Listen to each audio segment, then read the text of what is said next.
Hello बच्चों, तो JEE Mains की फर्स्ट शिफ्ट का प्रॉपर सोल्यूशन एक्सप्लेनेशन के साथ मैं आपके लिए लेकर आ गई हूं। शुरू करते हैं। तो पहला क्वेश्चन है इलेक्ट्रोकेमिस्ट्री का। Solution of aluminium chloride is electrolysed for 30 minutes. तो हमारे पास टाइम दिया हुआ है 30 मिनट्स और आपको पता है हम इसे सेकेंड्स में कन्वर्ट करने वाले हैं, तो हम लिख देते हैं इसे 30 into 60 seconds using a current of 2 ampere. Current कितनी है?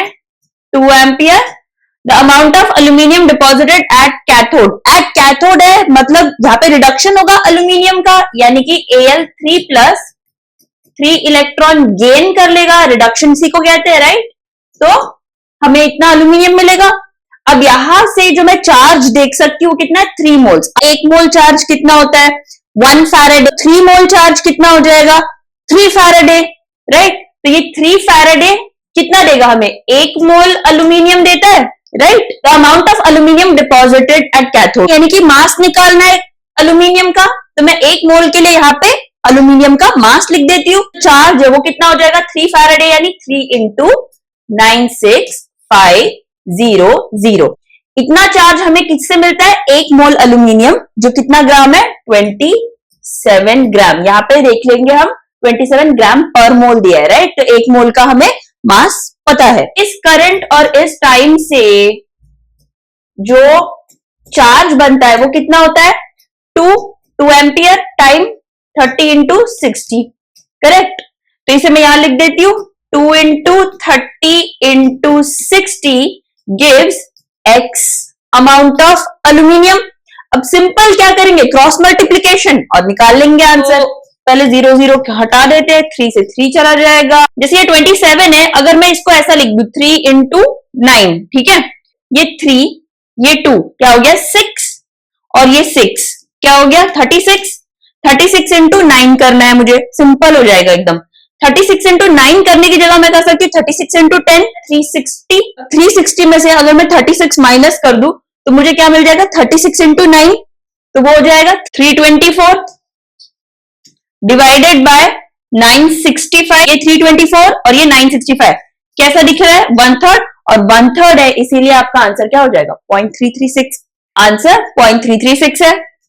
Next, which of the following statement is not true for radioactive decay? Amount of radioactive substance remained after 3 half-lives is 1/8 of original amount. Correct है। एक बार 50% DK होगा तो half हो जाएगा, फिर 50% इसका आप डीके करोगे तो 1/4 हो जाएगा, और फिर से करोगे तो क्या हो जाएगा? 1/8। ये कितनी हुई? 3 हाफ लाइव्स हो गई, राइट? तो ये ट्रू है। Next, decay constant does not depend upon temperature. Decay constant आपको क्या है? Lambda equals to 0.693। ये फर्स्ट ऑर्डर के लिए फॉर्मूला होता है, अपॉन टी हाफ। फॉर्मूला में एक कांस्टेंट है, टी हाफ है, लैम्डा है, टेम्परेचर कहीं पे नहीं है। रेडियो एक्टिव डीके कांस्टेंट जो है वो टेम्परेचर पे डिपेंड नहीं करता है। ये करेक्ट है, ये भी करेक्ट है। नेक्स्ट है, decay constant increases with increase in temperature. अभी अभी हमने क्या देखा कि डीके कांस्टेंट टेम्परेचर पे डिपेंड ही नहीं करता है, तो इंक्रीज कैसे करेगा साथ में, राइट? तो ये हो गया गलत, यानी कि यही हमें निकालना था। तो नॉट ट्रू ये हुआ, यानी कि आंसर हो गया ऑप्शन 3। एक बार लास्ट भी देख ही लेते हैं। Half life is ln2 times of 1/rate constant, जो कि ये फॉर्मूला है। तो ये करेक्ट आंसर है। Next, how many different stereo isomers are possible? Hello बच्चों, तो जेई मेंस का फर्स्ट अटेम्प्ट का जो जेई मेंस की फर्स्ट शिफ्ट का प्रॉपर सोल्यूशन एक्सप्लेनेशन के साथ मैं आपके लिए लेकर आ गई हूं। शुरू करते हैं। तो पहला क्वेश्चन है इलेक्ट्रोकेमिस्ट्री का। Solution of aluminium chloride is electrolysed for 30 minutes. तो हमारे पास टाइम दिया हुआ है 30 मिनट्स और आपको पता है हम इसे सेकेंड्स में कन्वर्ट करने वाले हैं, तो हम लिख देते हैं इसे 30 into 60 seconds using a current of 2 ampere. Current कितनी है? 2 ampere. The amount of aluminium deposited at cathode. At cathode है मतलब जहां पे रिडक्शन होगा एल्यूमिनियम का, यानी कि Al3 प्लस 3 इलेक्ट्रॉन गेन कर लेगा। रिडक्शन इसी को कहते हैं, राइट? तो हमें इतना एल्यूमिनियम मिलेगा। अब यहां से जो मैं चार्ज देख सकती हूँ कितना है? 3 मोल्स। आपको पता है 1 मोल चार्ज कितना होता है? 1 फैराडे, राइट। तो 3 मोल चार्ज कितना हो जाएगा? 3 फैराडे, राइट। तो ये 3 फैराडे, क्योंकि 3 मोल चार्ज हो गया, कितना देगा हमें? 1 मोल अल्यूमिनियम देता है, राइट। अब यहां पे आगे देखेंगे हम क्या लिखा है, the amount of aluminium deposited at cathode. तो डेफिनेटली हमें अमाउंट निकालनी, यानी कि मास निकालना है अल्यूमिनियम का। तो मैं 1 मोल के लिए यहाँ पे अल्यूमिनियम का मास लिख देती हूँ, और 3 मोल जो चार्ज है वो कितना हो जाएगा? 3 फैराडे, यानी 3 इंटू 96500, करेक्ट। ये हो गया अपना चार्ज। इतना चार्ज हमें किससे मिलता है? 1 मोल अल्यूमिनियम, जो कितना ग्राम है? 27 ग्राम। यहाँ पे देख लेंगे हम, 27 ग्राम पर मोल दिया है, राइट। तो 1 मोल का हमें मास पता है। अब हमें एक और चार्ज निकालना होगा, जो इस करंट, इस टाइम से आता होगा। इस करंट और इस टाइम से जो चार्ज बनता है वो कितना होता है? 2 एम्पियर, टाइम 30 इंटू 60, करेक्ट।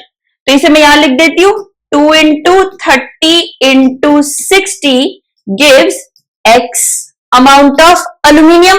अब सिंपल क्या करेंगे? क्रॉस मल्टीप्लीकेशन, और निकाल लेंगे आंसर। तो मेरा एक्स क्या हो जाएगा? 27 into 2 into 30 into 60 by 3 into 96500। अब हम सिंपल मैथ यूज करेंगे, थोड़ी ट्रिक्स भी यूज करते रहेंगे पूरे सोल्यूशन, पूरे पेपर सोल्यूशन के दौरान, ठीक है। तो पहले 0 0 हटा देते हैं, 3 से 3 चला जाएगा। अब हमारा बचता है 27 इंटू 2 और 965, ठीक है। तो 27 इंटू 2 और 6 भी बचता है, तो इसको हम ऐसा कर सकते हैं, 6 2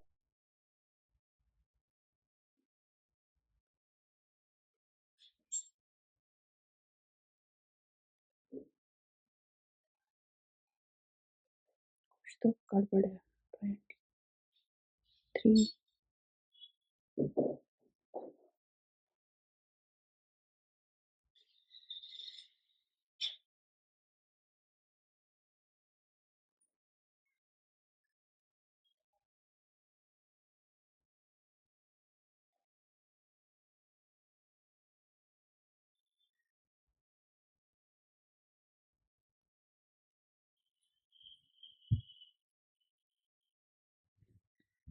अब ये देख लेते हैं। जैसे ये 27 है, अगर मैं इसको ऐसा लिख दूं 3 इंटू 9, ठीक है। तो अब हम इसको सिंप्लीफाई कर सकते हैं। ये 3, ये 2 क्या हो गया? 6, और ये 6 क्या हो गया? 36। 36 इंटू 9 करना है मुझे, सिंपल हो जाएगा एकदम। 36 इंटू 9 करने की जगह मैं कर सकती हूँ 36 इंटू 10। 36 इंटू 10 कितना हो जाता है? 360, राइट। अब 360 में से अगर मैं 36 हटा दूं तो मुझे क्या मिल जाएगा? 36।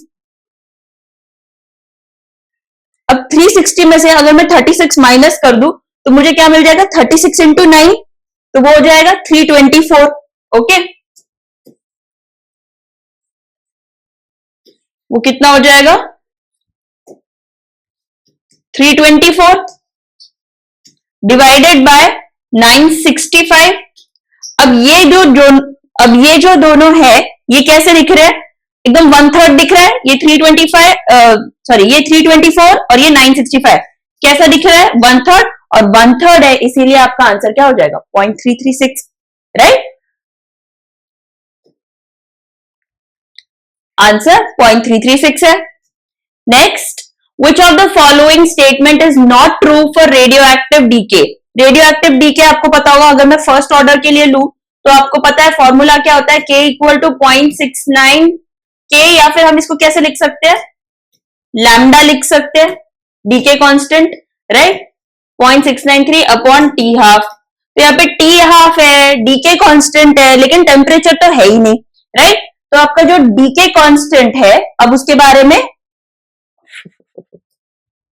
वापस बोलना पड़ेगा पूरा, कितना एडिटिंग करना पड़ेगा।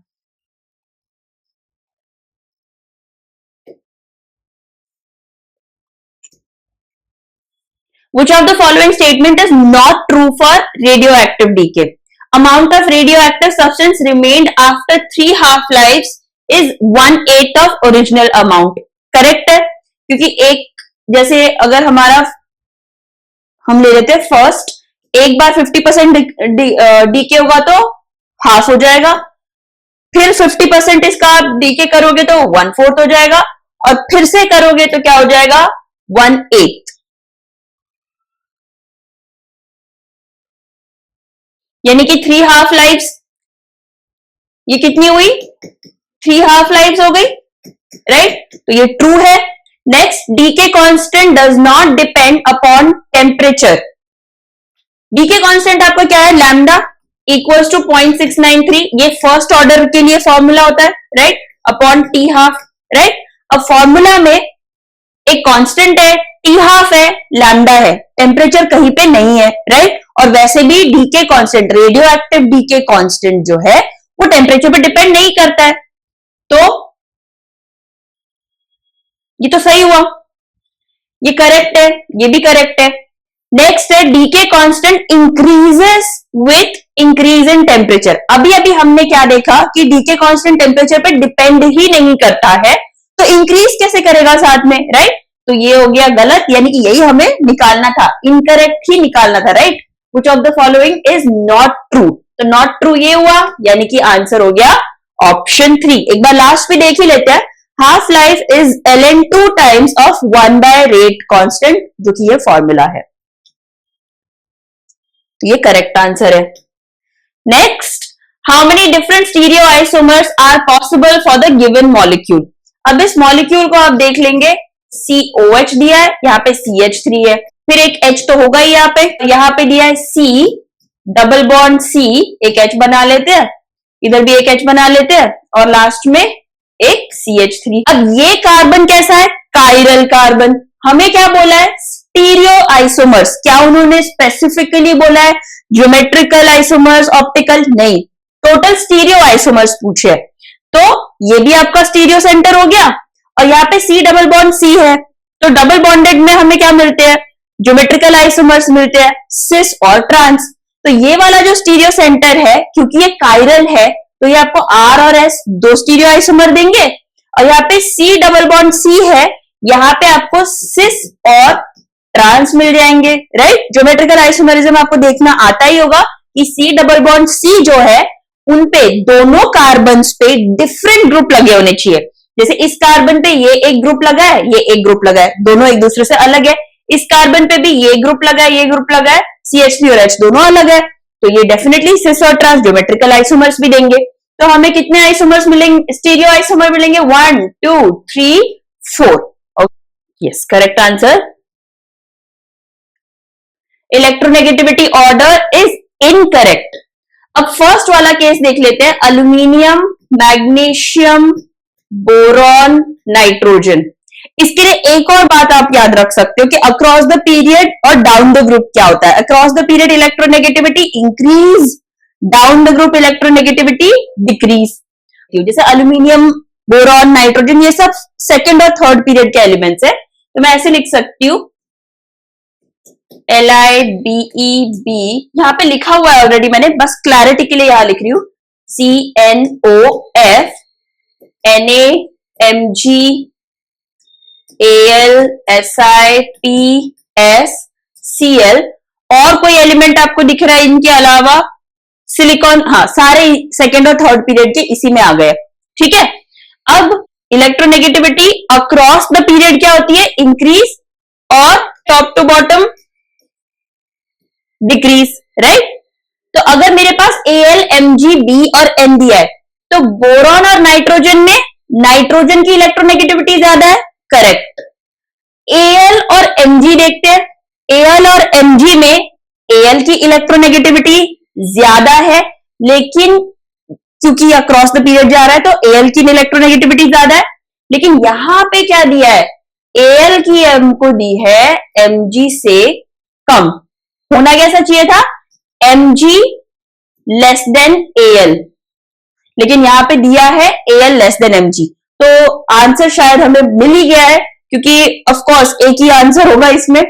बाकी सारे भी आप चेक कर सकते हो, ये रहा ट्रेंड, ये रहे आपके सेकेंड और थर्ड पीरियड्स, ठीक है।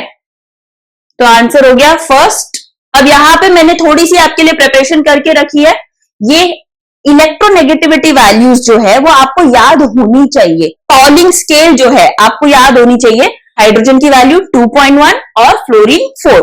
अब हम फ्लोरीन से जब पीछे जाते जाते हैं तो हमें क्या करना है, -0.5 करते जाना है। ओके, इस तरफ, राइट। जैसे ये -0.5 किया तो 3.5 हो गया, फिर -0.5 किया 3 हो गया, फिर -0.5 2.5 2 1.5 0.5 माइनस किया वापस 1।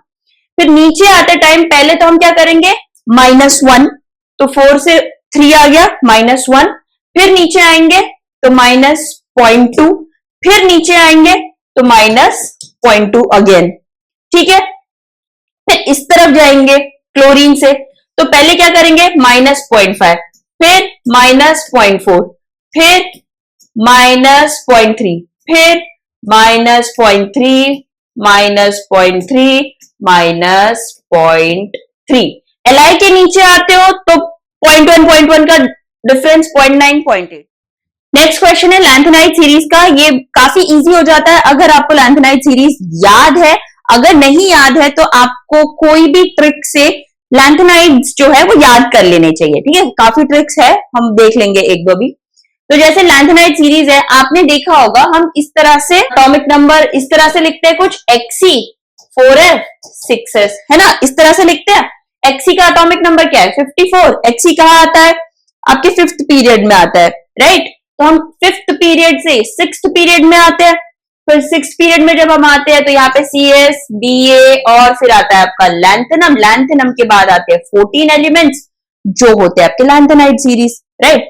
अब ये क्या क्या होते हैं बच्चों, सीरियम से लेके ल्यूटेशियम तक। तो एटॉमिक नंबर तो आसान है, देखो यहाँ पे आपका 54 था, ये क्या हो जाएगा 55 56 57, तो ऑटोमेटिकली सीरियम क्या हो जाएगा 58। तो यहां से हमें शुरू करना है, ठीक है, कॉन्फ़िगरेशन के लिए। अब मैं इतना डिटेल में इसीलिए बता रही हूँ, कोई बच्चा भूल जाता है तो याद रखो हमेशा 58 से लेके 71 तक है। सीरियम, सीने पर नदियां प्रेम की समाई, यूं गुदगुदाई तब। तो हमें इतने ही चाहिए अभी के लिए एलिमेंट्स। क्यों चाहिए, क्योंकि यहाँ पे जो क्वेश्चन है वो इन्हीं का है। ओके, बाकी डिटेल में हम वापस भी ये सिर्फ इस टॉपिक को अलग से अलग वीडियो में डिस्कस कर सकते हैं। तो यहाँ पे आपका हो गया 58 59 60 61 62 63 64 65। अब सिंपल हो जाएगा कॉन्फ़िगरेशन निकालना। शुरू करते हैं। 65 EU क्या हो जाएगा, जैसे Xe है 54 ले लिए इसने इलेक्ट्रॉन, तो अब 4f में हम ऐड करेंगे और 6s में, राइट।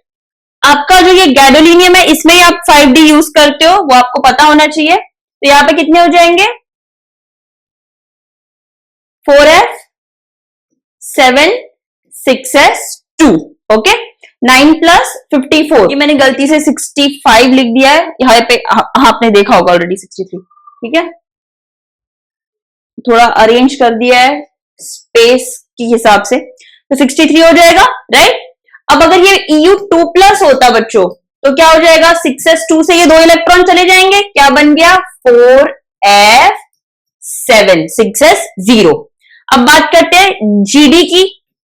जो GD है आपका, यहां पे लिख लेती हूं, GD आपका कितना होता है 64, राइट। इसको हम किस तरह से लिखते हैं Xe 4f7। हम 4f7 इसीलिए करते हैं क्योंकि ये स्टेबल होता है, राइट। तो 4f8 की जगह हम इसको 4f7 कर देते हैं और जो एक्स्ट्रा इलेक्ट्रॉन है हम उसे कहां भेज देते हैं 5D1 में, क्योंकि इनकी जनरल कॉन्फ़िगरेशन में क्या होता है 5D 0 to 1, तो 0 या 1 रख सकते हैं 5D को। Okay, 6s2। अब गैडोलिनियम में क्या लिखा है GD3+। अगर ये GD3+ हुआ तो हमें 3 इलेक्ट्रॉन निकालने, यहां से निकाल देंगे 2 और 1, क्या बचा 4f7, करेक्ट। बात करते हैं EU3+ की। अगर यही EU2+ की जगह EU3+ हो जाता, right, EU at the end में आपको ये सारे प्रॉपर एक ऑर्डर में भी दिखा दूंगी, डोंट वरी। काफी हॉटस्पॉट अगर आपको दिख रहा है तो EU3+ है, यानी एक इलेक्ट्रॉन मुझे हटाना है, तो एक इलेक्ट्रॉन मैं इस 4f7 में से ही हटाऊंगी, तो क्या हो जाएगा 6, करेक्ट। लास्ट है टीबी और एसएम। तो अब टीबी की बात करते हैं। टीबी है आपका 65 इलेक्ट्रॉन्स, 11 इलेक्ट्रॉन्स जोड़ने, तो 4f 9 6s2 हो गए 11 इलेक्ट्रॉन्स। Very good. एक्सी आपका 54 था ना, तो 54 के आगे 11 इलेक्ट्रॉन्स जोड़ दिए, बन गए 65। तो क्या हो जाएगा बच्चों, टीबी 3+ है। टीबी 3+ करने के लिए 3 इलेक्ट्रॉन्स हटाने हैं, 2 यहां से 1 यहां से, क्या हो जाएगा 4f8। ये भी 4f7 नहीं है। लास्ट है Sm2+। तो Sm2+, Sm कितना होता है, Sm होता है 62।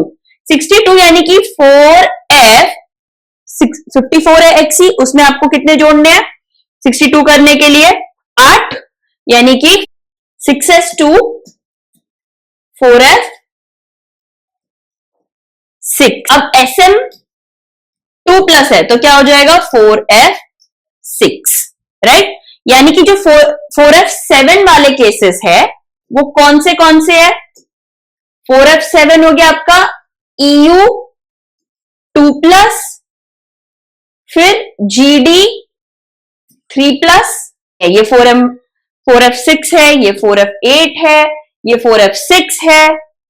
तो हमारे पास आंसर क्या हो जाएगा, मैं इसको थोड़ा प्रॉपर कर देती हूं। क्या था हमारा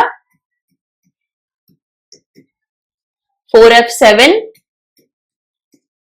GD3+ भी आया था, 4f7 EU3+, एक और इलेक्ट्रॉन आप यही से निकाल देते हैं, तो 4f6 मतलब 7 से एक इलेक्ट्रॉन निकाल देते हैं, TB3+, 4f8 और Sm2+, 4f6, राइट। तो इसमें से ऑफ कोर्स आंसर होता है EU2+ और GD3+, जो कि हुआ A and B only. Answer is option 1।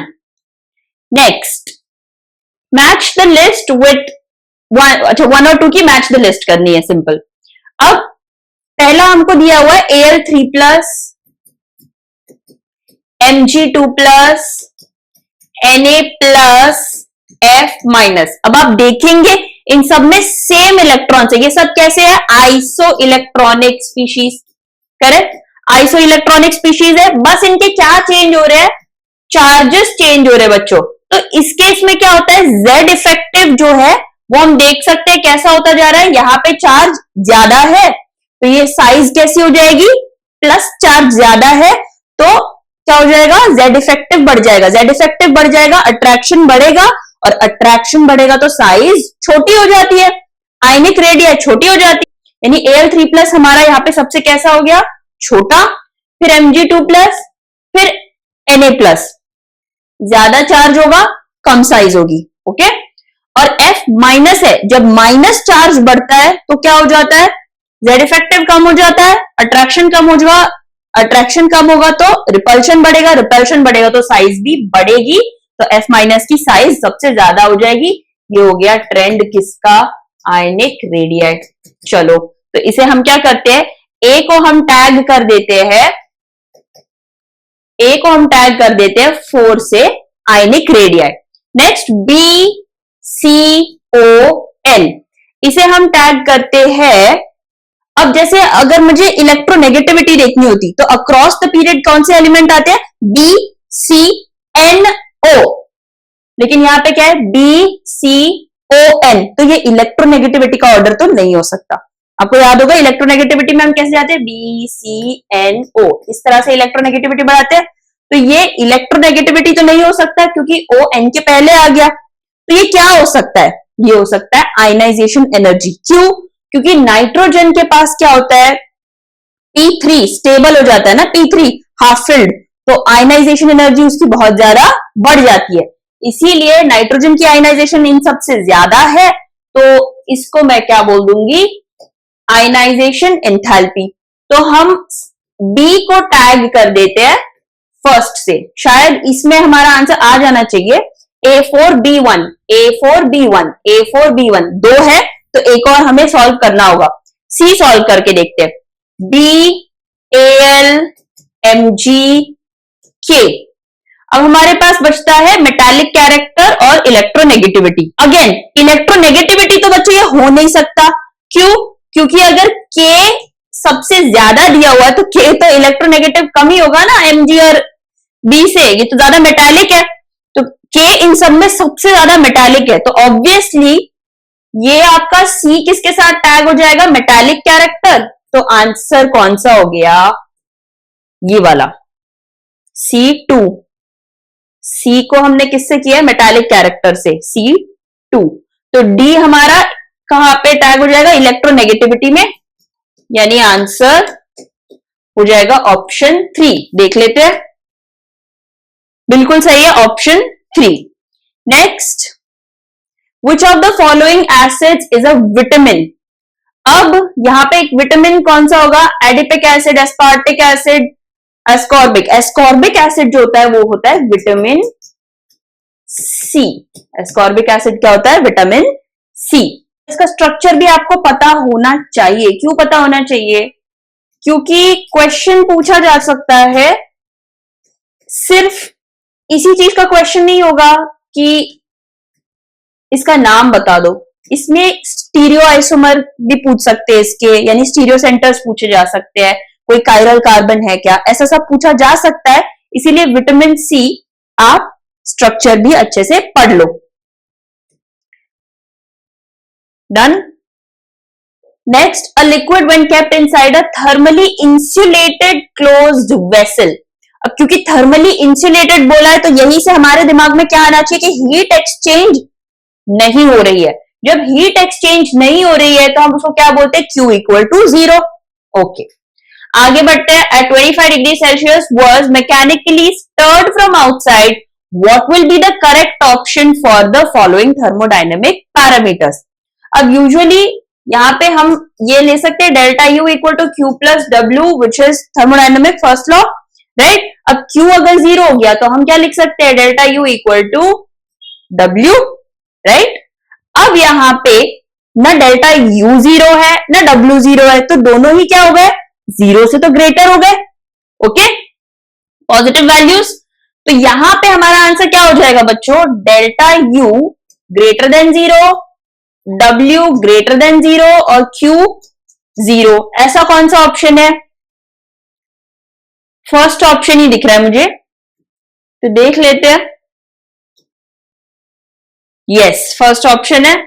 Next, radius of the first excited state of helium ion is given as A0। A0 आपको पता होगा, आप यूजुअली क्या लेते हो? 0.53 या 53, डिपेंडिंग अपॉन आप एंगस्ट्रॉम में ले रहे हो या पिकोमीटर में ले रहे हो। आपने फॉर्मूला देखा होगा ना रेडियस का, क्या होता है? A0 जो की वैल्यू होती है आपकी 0.53 n square by Z, n square by Z. अब यहां से हमें दिया है हीलियम एटम, जिसकी हमें एटॉमिक नंबर पता होनी चाहिए, Z में वो चला जाएगा, एटॉमिक नंबर उसकी 2 है। दूसरी बात, excited state, first excited state, ये कॉमनली पूछा जाने वाला सवाल है। First excited state, second excited state, third excited state. अगर आपको बोलेंगे फर्स्ट स्टेट, ओनली तब आपने n इक्वल टू 1 लेना है, अगर आपको बोलेंगे फर्स्ट स्टेट। लेकिन यहां पे हमें बोला है फर्स्ट एक्साइटेड स्टेट, यानी कि इलेक्ट्रॉन जो है एक बार एक्साइट हो जाएगा फर्स्ट लेवल से, तो वो कहां चले जाएगा बच्चों? ये n इक्वल टू 1 है, n इक्वल टू 2 है। ऐसे में 2-3 और स्टेट बता देती हूँ। तो ये फर्स्ट एक्साइटेड, n एक बार एक्साइट हो गया 1 से 2 पे, तो फर्स्ट एक्साइटेड स्टेट होता है n इक्वल टू 2। अगर मुझे दिया होता है सेकेंड एक्साइटेड स्टेट, तो क्या हो जाएगा? हम सेकेंड से पहुंच जाएंगे 3 पे, सेकेंड एक्साइटेड स्टेट। ओके, तो सेकेंड एक्साइटेड स्टेट के लिए n इक्वल टू 3। इसी तरह थर्ड एक्साइटेड स्टेट क्या हो जाएगी बच्चों? 3 से 4, यानी कि फोर्थ ऑर्बिट लेना है अगर थर्ड एक्साइटेड बोला हो। तो फर्स्ट एक्साइटेड 2, सेकेंड एक्साइटेड 3। ठीक है, ओके। तो फर्स्ट एक्साइटेड स्टेट यानी कि n इक्वल टू 2 हो गया। अब इसको सॉल्व कर लेते हैं। A0 तो A0 ही लेंगे हम, n स्क्वायर क्या ले लेंगे? 2 स्क्वायर अपॉन z कितना है? 2, तो A0 2 स्क्वायर बाय 2 कितना हो जाएगा? यानी 2A0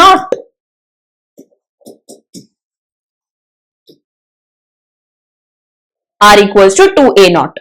Next question. Given below are two statements CH3O CH2 Cl CH3O CH2 Cl will undergo SN1 though it is a primary halide. जब दो लिखा मतलब क्या होता है कि जबकि ये प्राइमरी हैलाइड है। अब आपको दो चीजें तो पता होंगी, SN1 और SN2 मैकेनिज्म में जो रेट ऑफ ऑर्डर होता है रिएक्टिविटी का, वो यूजुअली हम किस तरह लेते हैं, SN1 में 3 डिग्री 2 डिग्री 1 डिग्री, राइट, और यहाँ पे 1 डिग्री 2 डिग्री 3 डिग्री, ये जनरल हुआ। लेकिन इसमें हमें क्राइटेरिया कंडीशंस भी याद रखनी चाहिए कि SN1 में क्या होता है, कार्बोकटायन फॉर्मेशन होता है ना, ये इंपॉर्टेंट होता है कार्बोकटायन फॉर्मेशन, ये आपका इंपॉर्टेंट स्टेप होता है जिसे हम रेट डिटरमाइनिंग स्टेप भी बोलते हैं। तो जो कार्बोकटायन बनता है उसे स्टेबल होना भी तो बहुत जरूरी है, अगर स्टेबल होगा तभी तो बनेगा, राइट। और SN2 में बच्चों, SN2 में क्या होता है, बैक अटैक जो है वो इंपॉर्टेंट होता है, राइट। तो यहां पे हमें कंडीशन देखनी है बैक अटैक वाली। SN1 में हमें देखना है कार्बोकटायन स्टेबल है कि नहीं, अगर कार्बोकटायन स्टेबल नहीं है तब तो ऑफ कोर्स SN2 से जाएगा, ठीक है। अब ये देख लेते हैं, यहां पे जब ये Cl निकलेगा तो यहां पे क्या बनेगा, कार्बोकटायन, ओके, यहां पे हम बना देंगे कार्बोकटायन, ठीक है। अब ये जो कार्बोकटायन है ये काफी ज्यादा स्टेबल है। देखो दो तीन चीजें बोल सकती हूँ मैं, इसको बैकबॉन्ड बोलते हैं। बहुत सिंपल शब्दों में बोलूं तो क्या बोलेंगे इसे, resonance plus R electron donation, right, plus R वाला आपको रेजोनेंस मिल रहा है यहां पे, और प्लस आर इसको क्या बना देता है, stable carbocation, very very stable, highly stable carbocation. और इस वजह से क्योंकि ये हाईली स्टेबल कार्बोकटायन बन जाता है, इसीलिए ये SN1 से जाता है, मतलब SN1 रिएक्शन दिखाता है, क्योंकि SN1 का कंडीशन है कार्बोकटायन फॉर्मेशन होना चाहिए। अब हमें देखना है बैक अटैक वहां पे हो पा रहा है या नहीं, ठीक है। तो पहला स्टेटमेंट क्या है, बिल्कुल करेक्ट है। अगला स्टेटमेंट देख लेते हैं, हमारे पास इस तरह का कंपाउंड दिया है Cl, इस तरह के कंपाउंड, मैं थोड़ा सा इसको कार्बन्स वगैरह सबके साथ बना देती हूं। तो ये हुआ आपका टर्शरी कार्बन, ठीक है, इसके साथ यहां पे लगा है CH2Cl, ये हो गया आपका प्राइमरी कार्बन, राइट, ये प्राइमरी कार्बन है ना आपका, ओके। कार्बन तो प्राइमरी है, लिखा भी है यहाँ पे, undergoes SN2 reaction very easily though it is a primary halide, यानी कि जबकि ये प्राइमरी हैलाइड है तो ये SN2 से जा रहा है। यहाँ पे SN2 है यानी कि बैक अटैक करना होगा। अब बैक अटैक क्यों पॉसिबल नहीं है यहाँ पे, क्योंकि इस कार्बन के यहाँ कैसा ग्रुप लगा हुआ है, बहुत ज्यादा बल्कि ग्रुप लगा हुआ है, ये जो टर्शरी ग्रुप लगा है काफी बल्कि ग्रुप है, इसीलिए इसमें back attack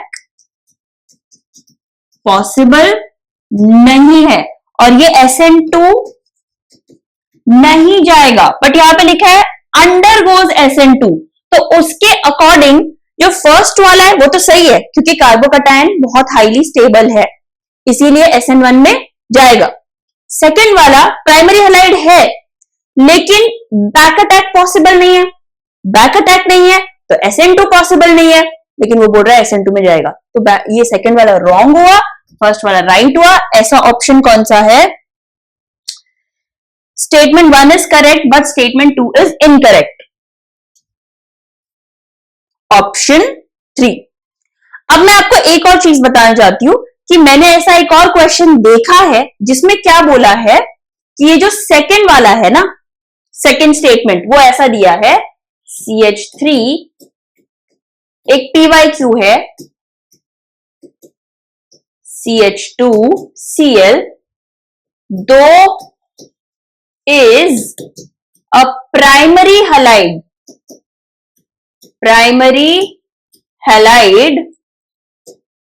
will not undergo SN2 mechanism. ठीक है, SN2 रिएक्शन या SN2 मैकेनिज्म. ठीक है, अगर इस तरह से बोला होता तब तो ये स्टेटमेंट एकदम करेक्ट होता. क्यों?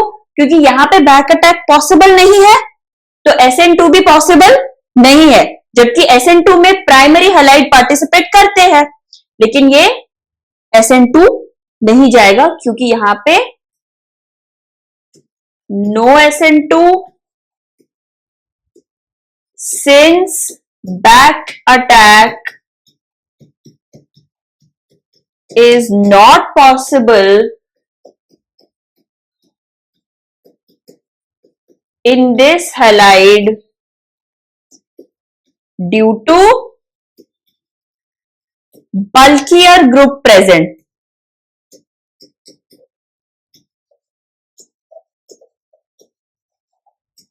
Attached to CH2Cl. ओके, ये मैंने आपको एक वेरिएशन भी बता दिया है. Next, given below are two statements. 1 mole of propine reacts with excess sodium to liberate half a mole H2. Next is 4 gram of propine reacts with NaNH2 to liberate NH3 gas. C triple bond C CH3 और यहां पे एक H लगा देंगे. क्या हो गया? CH3 C triple bond CH. Okay, plus sodium gives, अब ये एसिडिक प्रॉपर्टी दिखाता है तो सोडियम हाइड्रोजन रिप्लेस करके क्या दिखा देता है? CH3 C triple bond C Na, ये पॉजिटिव ये नेगेटिव. ओके, और ये हाइड्रोजन रिप्लेस हो जाएगा प्लस H2 गैस आ जाता है. अब देखिए ये हो गया 1 मोल. ठीक है, ये 1 मोल एज पर बैलेंसिंग, ये भी 1 मोल. यहां पे हाइड्रोजन कितने? 3 प्लस 1 4. यहां पे कितने? 3 प्लस 2 5. तो मैं इसके क्या कर दूंगी? हाफ कर दूंगी. ओके, और सोडियम हमें एक्सेस में लेना होता है इस रिएक्शन को करने के लिए. तो ये 1 mole propyne half mole H2 gas produce कर रहा है. Perfectly fine. 1 mole propyne reacts with excess of sodium to liberate half a mole of H2 gas. Correct है. अगला देख लेते हैं. 4 gram propyne reacts with NaNH2 to liberate NH3 gas. अब यही रिएक्शन अगर मैं ऐसे लिखूं, CH3 C triple bond CH, ये हो गया आपका प्रोपाइन प्लस NaNH2 गिव्स. अब अगेन आपको क्या करना है? एसिडिक देखना है कहां से होता है. ये H प्लस और ये C माइनस, ये माइनस और ये प्लस है. राइट, यहाँ पे Na प्लस और ये माइनस है, तो माइनस और प्लस को क्या करो? जोड़ दो. तो ये क्या हो जाएगा? CH3 C triple bond C Na plus क्या हो जाएगा? ये हटा देती हूं, यहां से थोड़ी स्पेस बन जाएगी. और ये H क्या हो जाएगा? NH3. अब बैलेंसिंग देख लेते हैं. परफेक्टली बैलेंस रिएक्शन है. ये अगर 1 मोल है तो ये भी कितना है? 1 मोल. ओके, बैलेंस रिएक्शन है क्योंकि. अब मुझे यहाँ पे प्रोपाइन का ग्राम यानी कि मास देखना है और NH3 का ml यानी वॉल्यूम देखना है. तो रिलेशन क्या हो गया? मास और वॉल्यूम का. अब 1 मोल के लिए प्रोपाइन का क्या मास है? 12 3 जा 36. 36 प्लस 4 40, तो ये हो जाएगा 40 ग्राम्स. ठीक है, 40 ग्राम्स. और NH3 1 मोल है, तो 1 मोल के लिए कितना वॉल्यूम होता है? 1 मोल के लिए वॉल्यूम होता है 22,400 ml. ठीक है, ये NH3 का वॉल्यूम हो गया. मैं ये सब इरेज कर देती हूं तो आपको दिखेगा कि रिलेशन क्या है. 1 मोल प्रोपाइन 1 मोल NH3 प्रोड्यूस कर रहा है, जिसका वॉल्यूम कितना होगा? 22400 ml. ये आपको पता होना चाहिए 1 मोल का वॉल्यूम. और ये 1 मोल का मास कितना है? 40 ग्राम्स. राइट, तो अगर 40 ग्राम इतना वॉल्यूम प्रोड्यूस कर रहा है तो 4 ग्राम कितना वॉल्यूम प्रोड्यूस करेगा? एक जीरो यहां से हटा देंगे. 40 का 4 करने में हमने एक जीरो हटाया है, तो यहां से भी एक ही जीरो हटाएंगे ना, तो 2240 ml हो जाएगा. लेकिन यहाँ पे कितना दिया है? 22.4 ml, यानी कि ये गलत है. और स्टेटमेंट 1 करेक्ट, स्टेटमेंट 2 इनकरेक्ट, यानी option 1 correct. Next question. A vessel at 1000 Kelvin contains CO2 with a pressure of 0.5 atm. ठीक है. Some of CO2 is converted into CO on addition of graphite. तो रिएक्शन क्या हो जाएगी? CO2 plus graphite. Graphite का मतलब carbon, और graphite है यानी कि ये सॉलिड कार्बन है, CO2 गैस है. ये चीजें क्यों मैटर करती है गैस सॉलिड लिखना? क्योंकि इससे हमें पता चलता है कि हमें अगर प्रेशर है, राइट, तो प्रेशर तो हम सिर्फ गैसेस का ही लेंगे ना, इसीलिए ये सब लिखना जरूरी है. ये लिख देते हम इनिशियल प्रेशर. ओके, कितना है? 0.5 एटीएम है CO2 का, और सॉलिड का कोई प्रेशर नहीं होगा और प्रोडक्ट का भी कोई प्रेशर नहीं होगा, राइट. इनिशियली सिर्फ रिएक्टेंट का प्रेशर होगा. फिर एट इक्विलिब्रियम क्या हो रहा है? एट इक्विलिब्रियम क्या हो जाएगा? 0.5 में से हम क्या करेंगे? एक अमाउंट कंज्यूम्ड जो प्रेशर होता है वो लिखेंगे. तो यहां पे आ जाएगा 0.5 माइनस एक्स, और यहां पे क्या आ जाएगा? यहां पे आ जाएगा एट इक्विलिब्रियम 2 टाइम्स एक्स. अब ये लिखने का अगर किसी को भी प्रॉब्लम आता है तो इसके लिए आप इतना याद रख सकते हो, चाहे मोल्स हो या प्रेशर हो, आपको सिर्फ इतना ही याद रखना है. एट इक्विलिब्रियम कैसे लिखेंगे? एट इक्विलिब्रियम रिएक्टेंट और प्रोडक्ट के कैसे लिखते हैं हम मोल्स?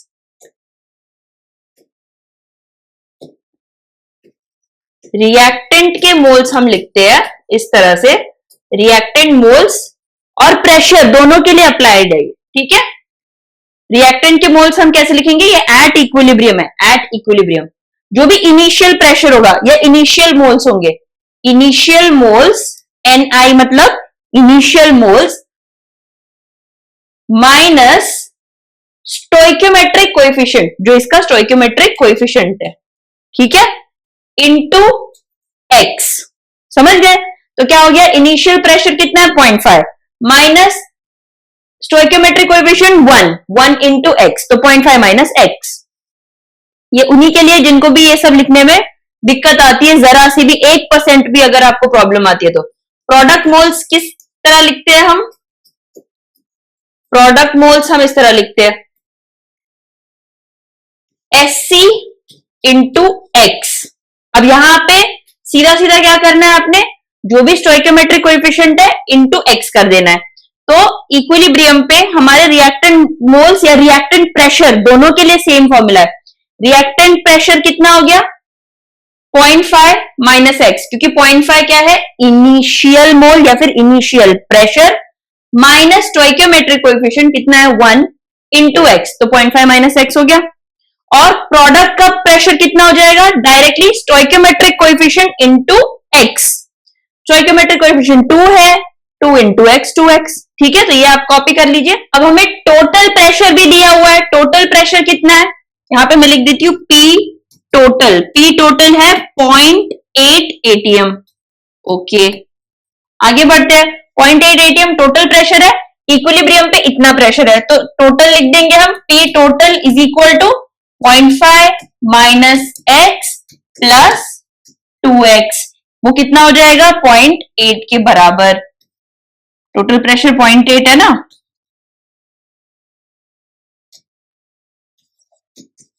तो ये कितना हो जाएगा? x आ जाएगा आपका 0.8 इक्वल टू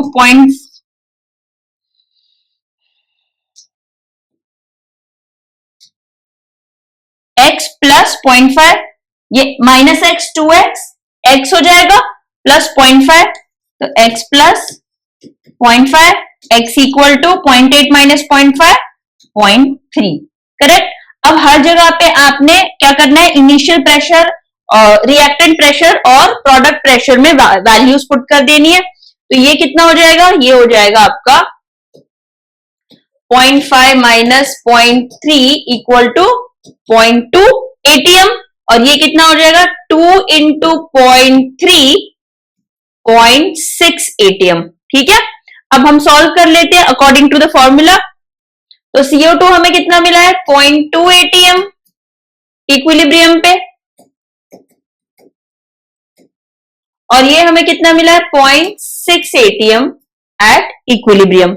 अब हम इसे केपी के तरह से निकाल लेते हैं। केपी क्या होता है? पार्शियल प्रेशर ऑफ प्रोडक्ट, और जो भी उसका स्टोइकियोमेट्रिक कोएफिशिएंट है आप उसको पावर में ले जाओगे, फिर अपॉन में पार्शियल प्रेशर ऑफ, मैंने 2 बार लिख दिया है, सीओ आपका प्रोडक्ट है, और पार्शियल प्रेशर ऑफ रिएक्टेंट। तो ये कितना हुआ? 0.6 इंटू 0.6 अपॉन में 0.2, ये हम कैंसिल कर देंगे। 1 and 2 0.6 sorry 3 0.6 into 3 1.8 done.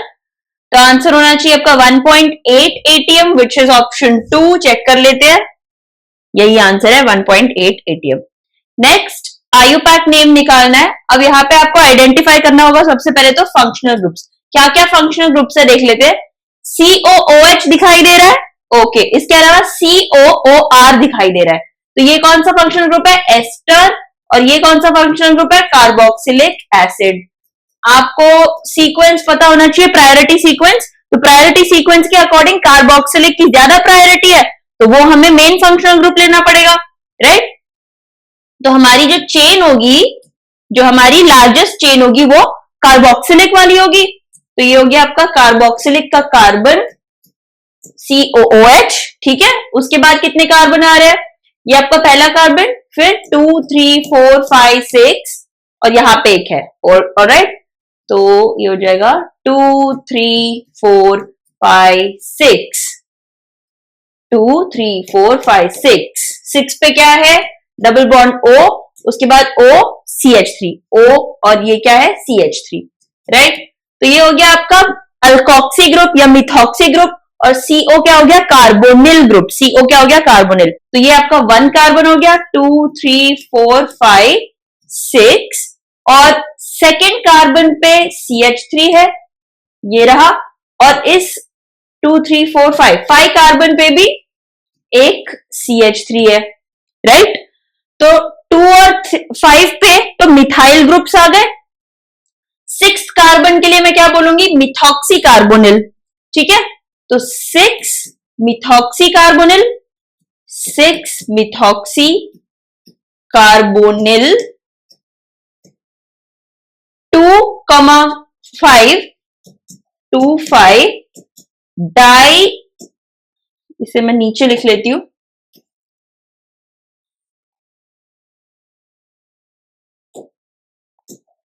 2 5 di methyl, 2 methyl group है ना, 2 5 डाई मिथाइल, और टोटल कार्बन कितने हैं? 6, तो हेक्सेनोइक हो जाएगा, हेक्सेनोइक एसिड, हेक्सेनोइक एसिड।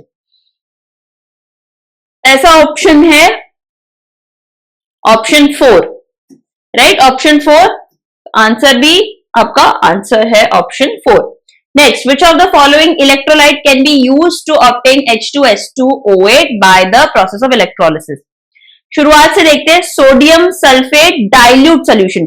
अब डाइल्यूट सोल्यूशन में क्या होता है? वाटर बहुत ज्यादा होता है, जिसकी वजह से आपके पास H+OH- भी आ जाते हैं, तो आपको H2S2O8 नहीं मिलेगा। मैं आपको सॉल्व करके बताऊंगी तो ज्यादा समझ आएगा। Dilute, again dilute solution of sulphuric acid. Water की क्वांटिटी की वजह से क्या होगा? H+OH- आयंस आ जाएंगे और वो हिंडर करेंगे। कॉन्सेंट्रेटेड सल्फ्यूरिक एसिड में H2SO4 ही सबसे ज्यादा होगा, उसकी वजह से क्या होता है? कॉन्सेंट्रेटेड H2SO4 जो है आपका, वो ये H2SO4 है, तो वो एक H+ और बाकी HSO4- में पहले तो डिसोसिएट हो जाएगा, फिर ये जो माइनस है ये कहा जाएगा आपके एनोड की तरफ, इसका क्या हो जाएगा? ऑक्सीडेशन। ऑक्सीडेशन हो जाएगा, यानी कि HSO4- क्या करेगा?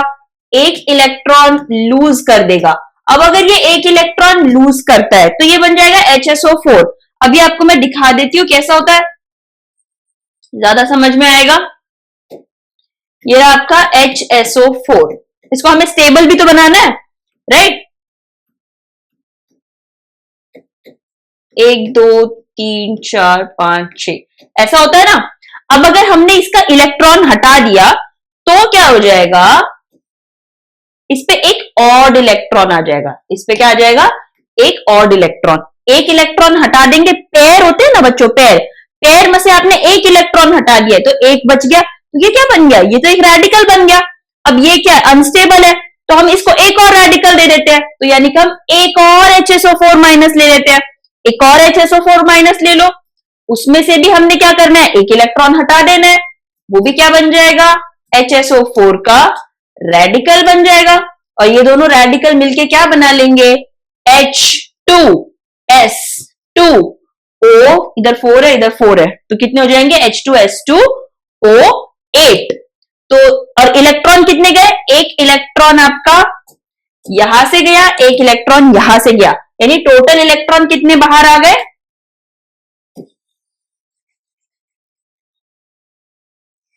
2 इलेक्ट्रॉन आ गए बाहर, twice HSO4 minus giving H2S2O8 plus 2 electron, ये हुआ इसका ऑक्सीडेशन। ये कब पॉसिबल है, जब कॉन्सेंट्रेटेड H2SO4 हो, और इसीलिए हमने लेना है कॉन्सेंट्रेटेड सोल्यूशन, डाइल्यूट नहीं लेना है। ओके, तो इसका answer concentrated solution of H2SO4 है। Next, the compounds which give positive Fehling's test. तो सबसे पहले हमें इस क्वेश्चन में ये पता होना चाहिए कि फेलिंग्स टेस्ट किसके लिए हम यूज करते हैं। फेलिंग्स टेस्ट हम किस किस चीज के लिए यूज करते हैं, सबसे पहले तो हम एल्डिहाइड्स के लिए यूज करते हैं। किस टाइप के एल्डिहाइड्स होने चाहिए, एल्डिहाइड्स होने चाहिए एलिफैटिक, एलिफैटिक एल्डिहाइड्स। कैसे एल्डिहाइड्स, एलिफैटिक एल्डिहाइड्स होने चाहिए। ओके, एरोमेटिक नहीं होने चाहिए, कैसे होने चाहिए, एलिफैटिक। बेंजीन लगा हुआ है CHO के साथ तो फिर वो एरोमेटिक हो जाएगा, राइट। इसके अलावा कीटोन्स ये टेस्ट नहीं देते, बट एक टाइप के कीटोन्स यानी कि alpha hydroxy ketones, alpha hydroxy ketone भी ये टेस्ट देते हैं। तो ये मेजरली एल्डिहाइड्स के लिए, और कैसे एल्डिहाइड्स के लिए, एलिफैटिक एल्डिहाइड्स के लिए। उसके अलावा alpha hydroxy ketone, alpha hydroxy ketone क्या होता है वो भी मैं आपको बता देती हूँ। तो ये समझ लो, यहां पे कुछ भी ग्रुप लगा दो, ये भी अल्फा कार्बन है, ठीक है, ये भी अल्फा कार्बन है, ठीक है। अब अल्फा कार्बन पे अगर हमने लगा दिया OH, OH को हम बोलते हैं हाइड्रोक्सी, ये अल्फा कार्बन है, अल्फा कार्बन को आपने OH लगा दिया तो बोलेंगे अल्फा हाइड्रोक्सी कीटोन। ओके, तो ये होता है अल्फा हाइड्रोक्सी कीटोन।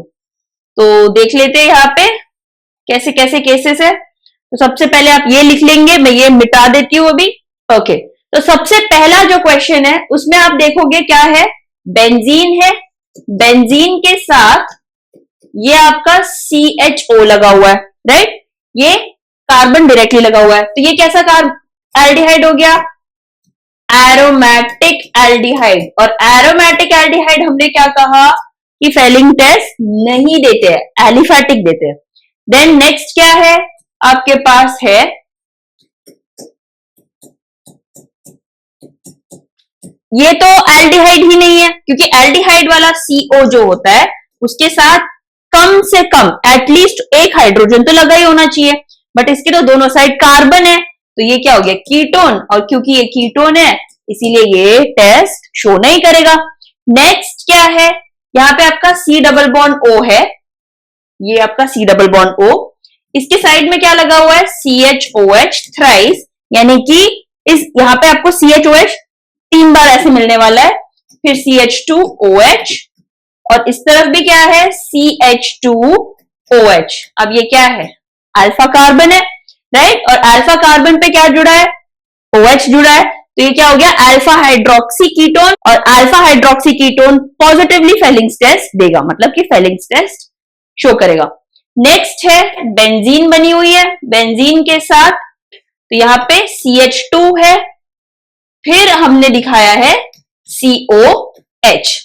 अब ये जो एल्डिहाइड है ये कैसा है, एलिफैटिक। क्यों, क्योंकि इस C को CH2 लगा है, डायरेक्टली एरोमेटिक रिंग नहीं लगी है, डायरेक्टली बेंजीन नहीं लगी है, CH2 फिर बेंजीन रिंग है, यानी कि ये क्या है, एलिफैटिक एल्डिहाइड। और एलिफैटिक एल्डिहाइड होने की वजह से ये भी दिखाएगा फेलिंग्स टेस्ट, यानी कि डी और ई हमारे आंसर होने चाहिए, विच गिव्स लिखा है ना, सी भी दिखाएगा, सी डी। ओके, डी मैंने देखा ही नहीं है, तो डी ये वाला क्वेश्चन है। डी में क्या है, CO CH3, और अगली साइड क्या हो जाएगा, हाइड्रोजन। तो डी भी दिखाएगा, ई भी दिखाएगा और सी भी दिखाएगा। तो CDE यानी कि ऑप्शन 3, ऑप्शन 3 कौन सा है, यस करेक्ट आंसर है। Next, in which of the following complexes delta O will be CFSE energy, basically ये क्या है, CFSE energy will be equal to 0। Okay, तो सबसे पहले शुरू करते हैं FeNH3। अब सबसे पहले तो आपको सेंट्रल मेटल आयन का चार्ज पता होना चाहिए। फर्स्ट केस में FeNH3 Br2। अब यहां पे देख सकते हैं हम, ये तो 0 है, ये -2 है, तो ऑटोमेटिकली ये क्या होगा, +2। अब ये +2 है, इसके अलावा यहाँ पे NH3 लिखा हुआ है। NH3 Fe के साथ कैसा होता है, वीक फील्ड लिगेंड होता है। अब ये वीक फील्ड लिगेंड है अगर, तो इसमें इलेक्ट्रॉन्स कितने हैं, पहली बात तो यहाँ पे इलेक्ट्रॉन होते हैं 3d6 4s2। अगर कोई भी इलेक्ट्रॉन नहीं गया है, हमने 2 हटा दिया तो क्या हो जाएगा, 3d6। अब 3d6 है Fe2+, तो ऑफकोर्स किस तरह से पेयरिंग होगी, स्प्लिटिंग बोलेंगे। D6 की स्प्लिटिंग किस तरह होगी, T2G और EG में 1 2 3 4 5 6। बीच में आपको पता है ये बैरी सेंटर है। यहाँ पे एनर्जी हम किस तरह से काउंट करते हैं, यहाँ पे आपके पास होता है 0.6 इंटू 2, आई मीन जितने भी इलेक्ट्रॉन है, बट यहाँ पे मैंने 2 लिया है, 2 जितनी स्पेसेस है, और नीचे क्या होता है 0.4 माइनस का 0.4 इंटू 3। और यहाँ पे हम क्या लेंगे, इलेक्ट्रॉन्स लेंगे। तो ये इलेक्ट्रॉन्स कितने लेंगे, यहाँ पे 0.6 इंटू 2 इलेक्ट्रॉन, 0.4 इंटू 4 इलेक्ट्रॉन। तो ये 0 तो आएगा नहीं, क्योंकि ये 12 हो जाएगा, लेकिन नीचे वाला 12 नहीं होगा। ऊपर का +12 हो गया, नीचे का क्या हो जाएगा, -12 होगा क्या, नहीं होगा। तो ऑफकोर्स ये 0 नहीं देगा एनर्जी। फिर आपका नेक्स्ट FeEn थ्राइस। अगर आप कंफ्यूज हो रहे हैं तो मैं बिगिनिंग से फॉर्मूला यूज करके भी आपको बता ही देती हूँ। Fe ये आपका क्या हो जाएगा, 0, ये -3, ये +3। Fe के पास इलेक्ट्रॉन हमें पता है 4s2 3d6 होते हैं। 4s2 3d6 में से आपने कितने हटा देने हैं, 3, कितना हो जाएगा 3d5। हमेशा याद रखना Fe3+ क्या होता है, Fe3+ हमेशा याद रखना है 3d5 होता है। ओके, और Fe2+ 3d6, Fe2+ 3d6 होता है, Fe3+ 3d5 होता है। अब क्योंकि ये स्ट्रॉन्ग फील्ड लिगेंड है, तो इसकी स्प्लिटिंग कैसी होगी d5 की, 1 2 3 4 5 6, राइट। तो पेयरिंग ही ज्यादा हो जाएगी यहाँ पे, अगेन ये 0 नहीं होगा। आपका 3d5 3 नीचे और 2 ऊपर, यानी कि वीक फील्ड लिगेंड के केस में ही ऐसा कर सकता है, 1 2 3 4 5 इस तरह से स्प्लिट होता है। ओनली देन आपकी डेल्टा O जो है वो 0 हो जाएगी, ये याद रखना है। 0 CFSE कब होगी, अगर 3d5 है और वीक फील्ड लिगेंड है, तभी आपको जो CFSE एनर्जी है 0 मिलेगी, अदरवाइज नहीं। ओके, अब नेक्स्ट केस है K4FeCN6। K4 है तो ये K4 आपका +4 है, CN6 यानी -6, बचा +2 यानी कि 3d6। और मैंने आपको ऑलरेडी बता दिया है Fe 3d6 में 0 एनर्जी तो नहीं देने वाला है, तो कब देगा, जब 3d5 होगा। और 3d5 नेक्स्ट केस में है या नहीं है, होना ही चाहिए, राइट। तो K3Fe, क्योंकि एक ही ऑप्शन बचा है तो होना ही चाहिए। ओके, तो SCN में -1 का चार्ज होगा, यहाँ पे +3 है, और -1 इंटू 6 हो गया, -6 + 3 क्या बचा, +3 बचा। तो Fe +3 में है, यानी कि 3d5 है, और क्योंकि ये एक वीक फील्ड लिगेंड है, तो CFSE यहाँ पे ऑटोमेटिकली क्या हो जाएगी, 0। फिर भी मैं आपको दिखाई देती हूँ, यहाँ पे जो D5 है वो किस तरह से स्प्लिट होता है, इस तरह से स्प्लिट होता है 1 2 3 4 5। क्योंकि यहाँ पे जो गैप है वो कम हो जाता है, गैप कम हो जाता है, तो पेयरिंग की जरूरत नहीं पड़ती, इलेक्ट्रॉन पहले सिंगली हर तरफ फिल होते हैं, ठीक है। अगर पेयरिंग का केस आता है वो आपके स्ट्रॉन्ग फील्ड लिगेंड में आता है, जबकि गैप बहुत बड़ा हो जाता है इसीलिए नीचे ही पेयर हो जाते हैं, ओके। तो यहाँ पे नीचे कितने इलेक्ट्रॉन है, 3, ऊपर 2 हम किस में डाल देंगे, 0.6 into n electrons in easy. Easy में कितने इलेक्ट्रॉन है, 2, तो 0.6 इंटू 2 माइनस, इसको हम प्लस करके फिर बाद में ऐसे लिख सकते थे minus of 0.4, but directly minus 0.4 into n यानी नंबर ऑफ इलेक्ट्रॉन्स, n यानी number of electrons in T2G। कितने इलेक्ट्रॉन है, 3 इलेक्ट्रॉन्स है, तो ये कितना हो जाएगा 1.2 माइनस 1.2 इक्वल टू 0। तो CFSE क्या आ गई, 0 for 3d5 of Fe3+ in the presence of weak field ligand, जो कि इसमें थी SCN, और आंसर हुआ 4। करेक्ट आंसर है। Next, arrange the following solutions in order of their increasing boiling points. तो इंक्रीजिंग बॉइलिंग पॉइंट के लिए हमें क्या देखना है, यहाँ पे हमें अलग अलग कंपाउंड्स दिए हुए हैं, अलग अलग कॉन्सेंट्रेशन दी हुई है। आपको पता है क्या होता है formula, delta Tb equals to MKB, और यहाँ पे हमें चाहिए वैंट ऑफ फैक्टर, और वैंट ऑफ फैक्टर ही डिसाइड करेगा कि किसकी कैसी वैल्यूज आएंगी। तो जो I है वो, अगर आपके पास आयनिक कंपाउंड है जैसे कि NaCl है, तो NaCl के केस में तो I क्या हो जाएगा 2। यूरिया है, ये कैसा ऑर्गेनिक कंपाउंड है, ये डिसोसिएट ही नहीं होता है, तो ये नॉन इलेक्ट्रोलाइट ना, ये डिसोसिएट नहीं होता है, तो ये आपका I का वैल्यू क्या दे देगा 1। I का वैल्यू 1 आ गया। ऑटोमेटिकली जहां पे I का वैल्यू इंक्रीज हुआ, I इंक्रीज हुआ, वहां पे डेल्टा टीबी भी इंक्रीज हुआ। नंबर 1 ये चीज। दूसरी चीज क्या होगी, यहाँ पे मोलैलिटी होती है, यानी कि कॉन्सेंट्रेशन। तो अगर कॉन्सेंट्रेशन भी बढ़ती है तो भी डेल्टा टीबी बढ़ता है। ऐसे क्वेश्चंस के लिए आपको यही 2 बातें याद रखनी है, I एंड कॉन्सेंट्रेशन। अगर I एंड कॉन्सेंट्रेशन दोनों बढ़ते हैं तो आपका डेल्टा टीबी भी बढ़ेगा, डायरेक्टली प्रोपोर्शनल है, ठीक है। तो पहला वाला केस देख लेते हैं। सबसे पहले हम क्या करते हैं, कॉन्सेंट्रेशंस देख लेते हैं। तो कॉन्सेंट्रेशन के मामले में 10⁻⁻⁴ सबसे कम कॉन्सेंट्रेशन हुई, ओके। फिर अगर आपको कॉन्सेंट्रेशन दोनों की सेम दी है, यूरिया और NaCl, तो इन दोनों के केस में NaCl को हम ज्यादा प्रायोरिटी देंगे क्योंकि उसका I ज्यादा है, राइट। दोनों के कॉन्सेंट्रेशन तो सेम है, 10⁻⁴, 10⁻⁻⁴, बट जीतेगा कौन, जिसका I ज्यादा होगा। NaCl का I ज्यादा है तो NaCl आ जाएगा इधर, और 10⁻⁴ यूरिया लेस हो गया, ओके। वो मतलब आपका डेल्टा टीबी घटाएगा। फिर 10⁻⁻m 3NaCl, अब तो दोनों NaCl ही है, तो अब कैसे हम दोनों का क्या कंपैरिजन करेंगे, कॉन्सेंट्रेशन, क्योंकि दोनों का I तो इक्वल ही है, दोनों का I इक्वल है, तो कॉन्सेंट्रेशन देखेंगे, कॉन्सेंट्रेशन ये ज्यादा है ये कम है, तो ऑटोमेटिकली 10⁻³ फिर 10⁻², यानी कि आंसर हुआ 1 सेकेंड पोजीशन पे आएगा और 2 लास्ट। 2 लास्ट ये रहा, 2 लास्ट यहाँ पे भी है, तो 2 1 2 1, फिर आता है आपका 3 परफेक्ट, फिर आता है 4, ओके। 2 1 3 4, 2 1 3 4 ये ऑप्शन हुआ, ऑप्शन 1 करेक्ट है। Next, the products formed in the following reaction sequence are, okay. सबसे पहले क्या है आपके पास, NO2 बेंजीन पे लगा हुआ है। NO2 कैसा ग्रुप है बच्चों, मेटा डायरेक्टिंग ग्रुप, जो इलेक्ट्रॉन विड्रॉइंग ग्रुप होते हैं। NO2 कैसा ग्रुप है, इलेक्ट्रॉन विड्रॉइंग ग्रुप, राइट। उसी तरह से और कौन सा इलेक्ट्रॉन विड्रॉइंग ग्रुप है, COOH, है ना।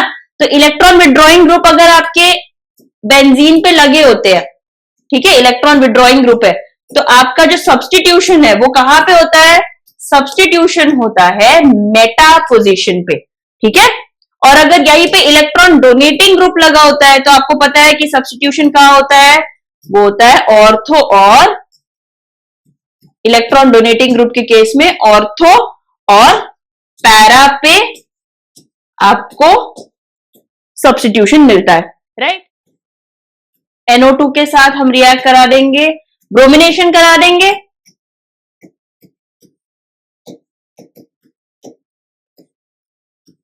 ब्रोमिनेशन कहां हो जाएगा, मेटा पोजिशन पे,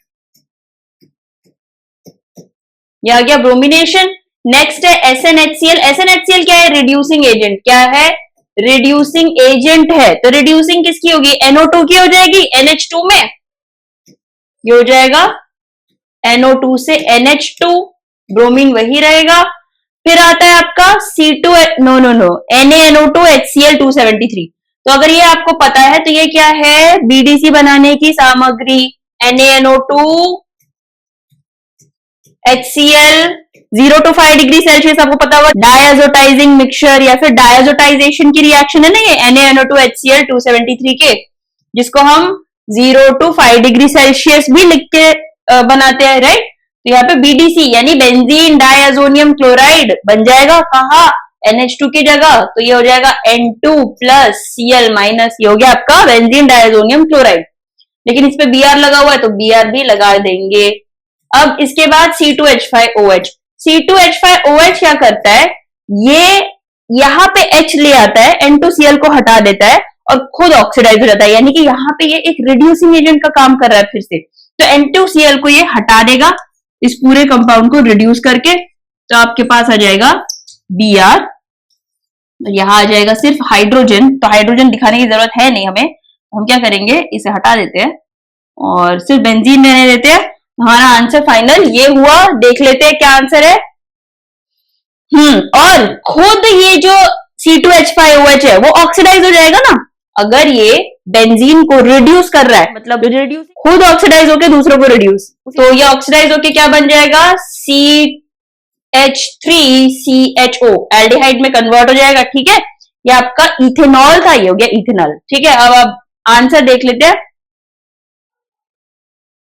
ऑप्शन 3 बिल्कुल मिल रहा है इससे, राइट, ऑप्शन 3 मिल रहा है, और ऑप्शन 3 मिल रहा है, इसीलिए ऑप्शन 3 ही आंसर है, ठीक है। ऑप्शन 3 आंसर है आपका, मैंने आपको समझा भी दिया है। Next, for the magnetic behaviour of NiCl4 2 minus paramagnetic and NiCO4 diamagnetic, choose the correct geometry and oxidation state. बहुत ही सिंपल क्वेश्चन है बट गड़बड़ हो सकती है। तो सबसे पहले आपको पता होना चाहिए CO क्या है, स्ट्रॉन्ग फील्ड लिगेंड, ठीक है। CO क्या है, स्ट्रॉन्ग फील्ड लिगेंड, कौन, CO। और जो आपका Cl है वो कैसा है, वीक फील्ड लिगेंड, ठीक है, ये वीक फील्ड लिगेंड है।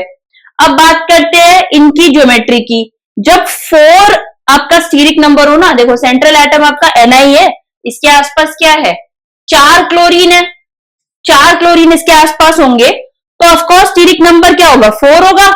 यहाँ पे NiCO4 है, तो यहाँ पे भी ऑटोमेटिकली क्या होगा, 4 ही होगा ना स्टीरिक नंबर। तो अब 4 स्टीरिक नंबर के लिए अगर आपके पास स्ट्रॉन्ग फील्ड लिगेंड है तो जनरली DsP2 होता है, और वीक फील्ड लिगेंड के केस में sp3 होता है जनरली। लेकिन NiCO4 में ऐसा नहीं होता, क्यों नहीं होता वो भी देख लेंगे। ये जनरल है कि अगर आपके पास 4 स्टीरिक नंबर आ रहा है, यानी कि 4 लिगेंड लगे हुए हैं और वो चारों के चारों वीक फील्ड लिगेंड है, तो वीक फील्ड लिगेंड में sp3, स्ट्रॉन्ग फील्ड लिगेंड में DsP2, ऐसा जनरली होता है। लेकिन ऐसा जरूरी नहीं है, और वो ऐसा जरूरी हम यहाँ पे देखेंगे क्यों नहीं है। जैसे वीक फील्ड लिगेंड है Cl, तो Ni की जो यहाँ पे चार्ज है, Ni की चार्ज क्या है यहाँ पे, Ni की चार्ज यहाँ पे है 2+, और 2+ होने की वजह से ये देखो 4s2 3d8 इस तरह से होता है आपका। अगर Ni 2+ हम ले लेंगे तो ये क्या हो जाएगा, 4s0 3d8, यानी यहाँ पे 4s नहीं है, राइट, 3d8 है सिर्फ। अब ये 3d8 हम किस तरह से फिल करते हैं, क्योंकि वीक फील्ड लिगेंड है इसलिए पेयरिंग तो होगी नहीं। 1 2 3 4 5 6 7 8, अब इन दोनों की पेयरिंग नहीं होगी क्योंकि ये वीक फील्ड लिगेंड है। तो ये आपका 3D था, अब हम कौन से यूज करेंगे, 4s और 4p ऑर्बिटल्स को यूज करके 4 लिगेंड्स को हम यहाँ पे अकोमोडेट कर लेंगे। तो एक Cl यहाँ पे आएगा, एक Cl यहाँ यहाँ यहाँ, ये Cl के लोन पे रहेंगे, मैंने डायरेक्टली Cl दिखा दिया आपको समझाने के लिए बस, ठीक है। तो ये क्या हुआ, एक S 3P, यानी कि ये तो sp3 हुआ, इसमें तो कोई डाउट है नहीं। इसके केस में जो NiCO4 है, यहां पे निकल का चार्ज जो है वो 0 है। क्योंकि ये 0 है तो ये 4s2 3d8 ही रहेगा, करेक्ट, 3d8 रहेगा।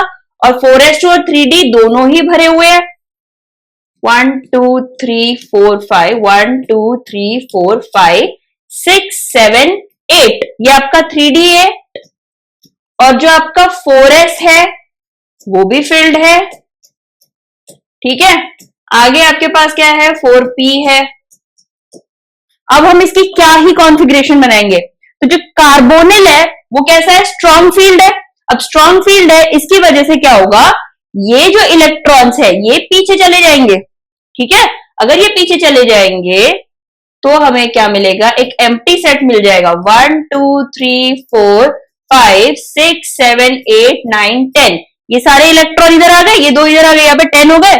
तो अब हमारे पास 4s एम्प्टी हुआ, 4p भी कैसा हुआ, एम्प्टी। और क्योंकि 4s और 4p एम्प्टी है, इसीलिए यहाँ पे हमारे कार्बोनिल के इलेक्ट्रॉन्स इस तरह से डोनेट किए जाते हैं, राइट। ये दो इलेक्ट्रॉन हम दे देते हैं ना।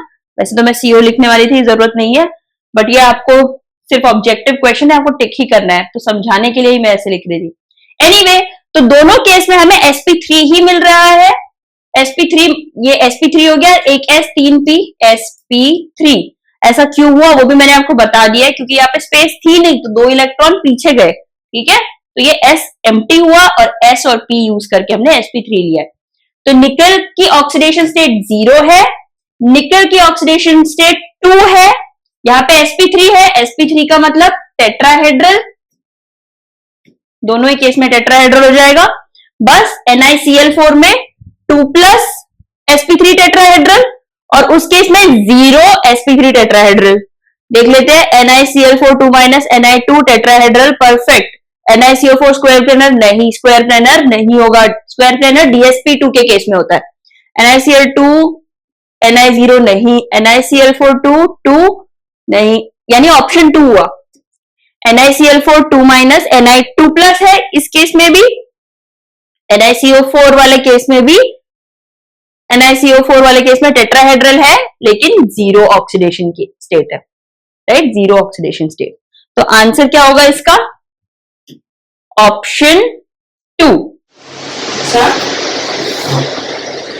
The incorrect statement regarding geometrical isomerisms are, तो पहला है protein shows geometrical isomerism. Protein क्या होता है, C डबल बॉन्ड C, एक CH3 और ले लेते हैं, तो ये हो गया आपका प्रोटीन। यहाँ पे हाइड्रोजन हाइड्रोजन और यहाँ पे हाइड्रोजन, 3 कार्बन है, एक डबल बॉन्ड है, ये प्रोटीन है, okay.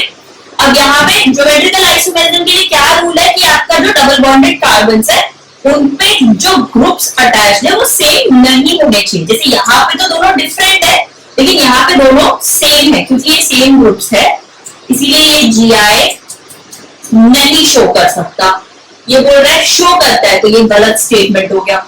Next, trans isomer has identical atoms और groups on the opposite sides of double bond, बिल्कुल सही है। जैसे अगर मुझे ट्रांस आइसोमर बनाना है कोई, ये है trans isomer, sis to butene, sorry sis butene, ये ब्यूटोइन है और ये ट्रांस टू ब्यूटीन है, और ऑफ कोर्स देखो same groups, equal groups, opposite sides, equal groups, opposite sides, बिल्कुल सही है। तो ये वाला करेक्ट है, हमें इनकरेक्ट ढूंढना है। cis-butene has higher dipole moment than trans-butene, ये रेस कर देती हूँ। cis-butene जो है वो आपका ये हो गया cis-butene, इधर हाइड्रोजन हाइड्रोजन लगा देते हैं और trans-butene भी बना देते हैं।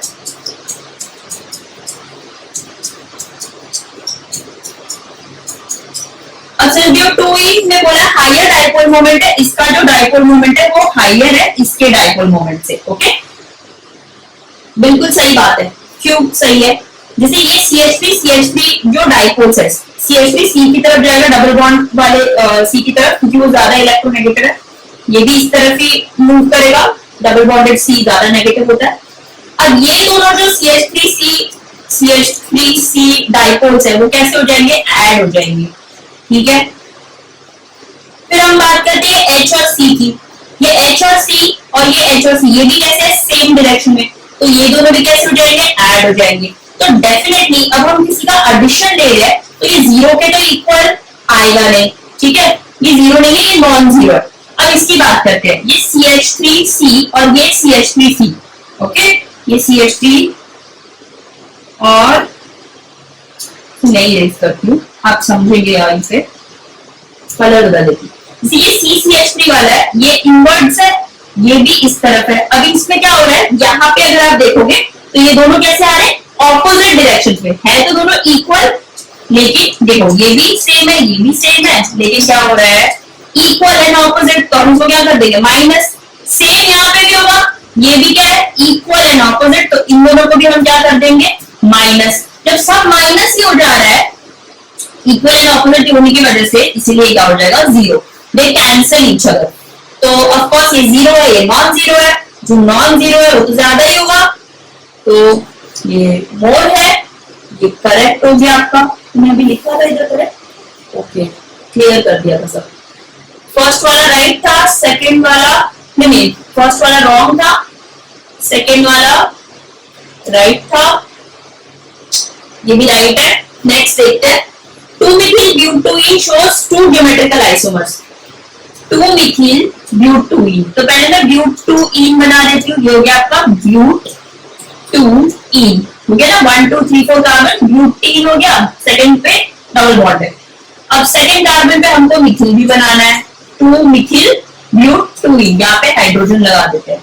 अब वही चीज है जो हमने फर्स्ट में देखा था, डबल बॉन्डेड कार्बन पे सेम ग्रुप्स नहीं होने चाहिए, क्योंकि यहाँ पे सेम ग्रुप्स है, same groups on double bonded carbon, therefore no GI exist नहीं करेगा। क्या बोल रहे हैं, 2-methyl-butene shows 2 geometrical isomers, यानी कि ये गलत है, ये तो आइसोमर्स नहीं देगा, बट यहाँ पे बोला देगा। Next, trans isomer has lower melting point than cis isomer. तो अभी तक हम देख लेते ए और डी, ऐसा किसी ऑप्शन में है, डेफिनेटली यहाँ पे है ए एंड डी, तो यही हमारा आंसर होना चाहिए। बाकी इसमें सी और डी वाला ऑप्शन है, ए और ई वाला ऑप्शन है, बट ए और डी सिर्फ फर्स्ट में है, तो मैं मान के चल रही हूँ फर्स्ट ही हमारा आंसर होना चाहिए, बट हम ई भी देख लेते हैं आपकी नॉलेज के लिए, आंसर तो आ चुका है। चलो, trans isomer has lower melting point than cis isomer. अब क्या होता है, ये आपका ट्रांस आइसोमर है, कैसा है, मोर सिमेट्रिकल है। अब सॉलिड्स में क्या होता है ना, अरेंजमेंट जितनी सिमेट्रिकल होगी उतना ही उसका मेल्टिंग पॉइंट ज्यादा होगा, तो क्योंकि इसमें सिमेट्री है इसीलिए इसका मेल्टिंग पॉइंट ज्यादा होगा किसके मेल्टिंग पॉइंट से, सिस के मेल्टिंग पॉइंट से, क्योंकि इसमें जो सिमेट्री है वो नहीं है, ठीक है, ये सिमेट्रिकल है ना, यहाँ से, तो क्या लिखेंगे हम, ट्रांस आइसोमर लोअर बोला है लेकिन होता ज्यादा है, तो ई भी कैसा है, रॉन्ग है, ई रॉन्ग है, डी रॉन्ग है, ए रॉन्ग है, आंसर फर्स्ट है, जो कि मैं ऑलरेडी बोल चुकी थी आपको, यहाँ भी देख लेते हैं, सही है।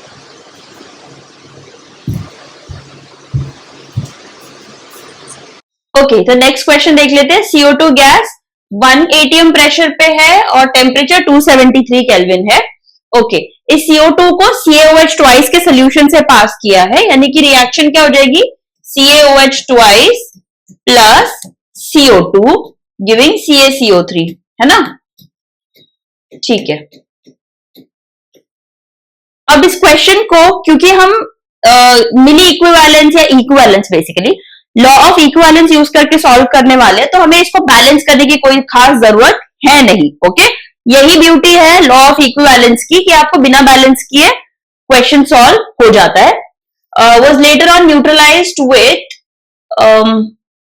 अनरिएक्टेड एक्सेस, तो ये एक्सेस लिया हुआ है, ओके, और जो अनरिएक्टेड एक्सेस CaOH ट्वाइस है इट वाज न्यूट्रलाइज्ड, इसे न्यूट्रलाइज किया है HCl के साथ, ठीक है, तो CaCl2H2O बन जाएगा आपका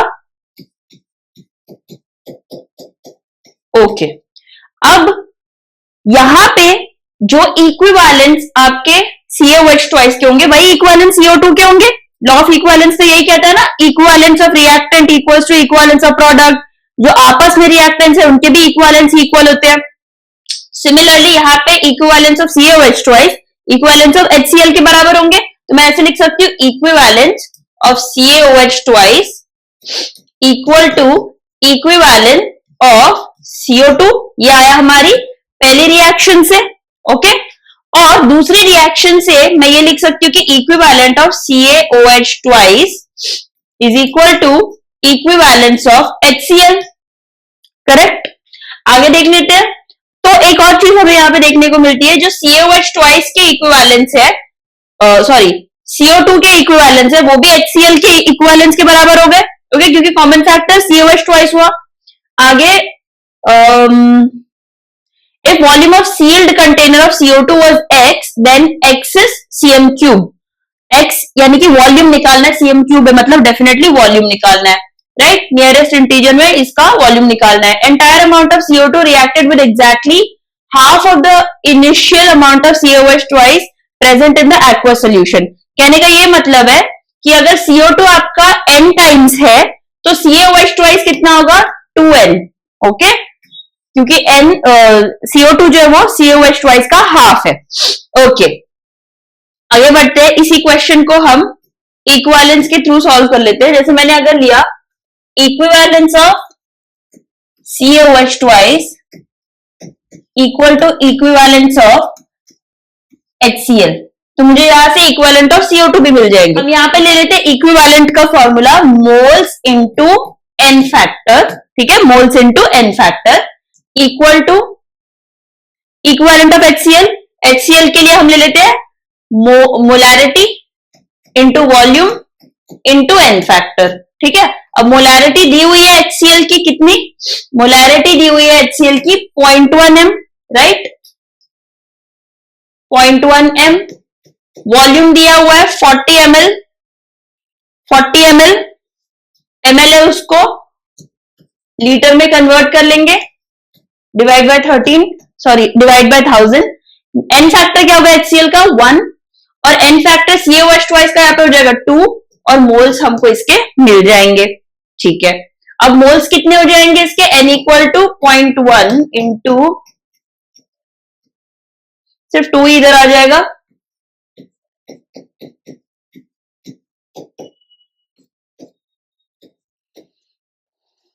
ये हो जाएगा 2 इंटू 10⁻³ ओके। CO2 के मोल्स हमने कितने लिए हुए थे, CO2 moles equal to n लिया हुआ था, राइट।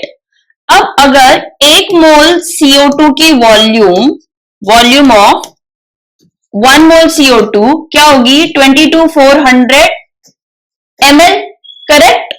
तो n मोल्स यानी कि कितने मोल्स, ये 2 इंटू 10⁻⁻, क्रॉस मल्टीप्लीकेशन ही करना है बस, 2 इंटू 10⁻³ मोल्स CO2। ये जो n था ना, ये हो गया ना n equal to 2 into 10⁻³ right. तो n मोल्स जो 2 इंटू 10⁻³ मोल्स है, ये क्या हो जाएगा, 2 इंटू 10⁻³ इंटू 22,400 क्या हो जाएगा, 2 इंटू 22,400 क्या हो जाएगा 44.8, क्योंकि 10⁻³ वो नीचे आ जाएगा ना, तो ये 0 0 भी हट जाएंगे, 44.8 cm³। ठीक है, ये हो गया अपना आंसर। तो इसका आंसर हम क्या ले लेंगे, 44.8, जो कि इंटेजर में क्या हो जाएगा 44.8 और 45 cm³ आंसर आ जाएगा आपका। हो गया answer. Next, in Karius method for estimation of halogens, 180 mg of organic compound, 140 produce 143 mg of AgCl. The percentage composition of chlorine in the compound. अब इसका डायरेक्ट फॉर्मूला भी है और TOAC से भी आप सॉल्व कर सकते हो। तो दो इसके अप्रोच है, दोनों अप्रोच से सॉल्व करके देखते हैं, बाय POAC और बाय डायरेक्ट फॉर्मूला।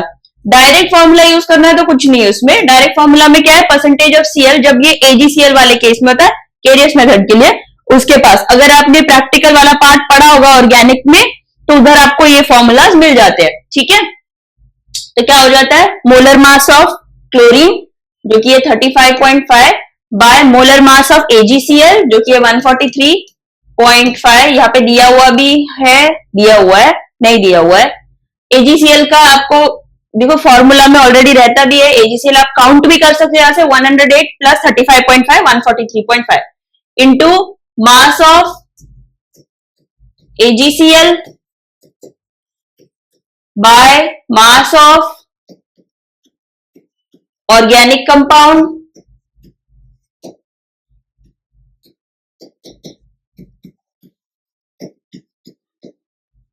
इंटू 100। तो ये आपका डायरेक्ट फॉर्मूला हो गया।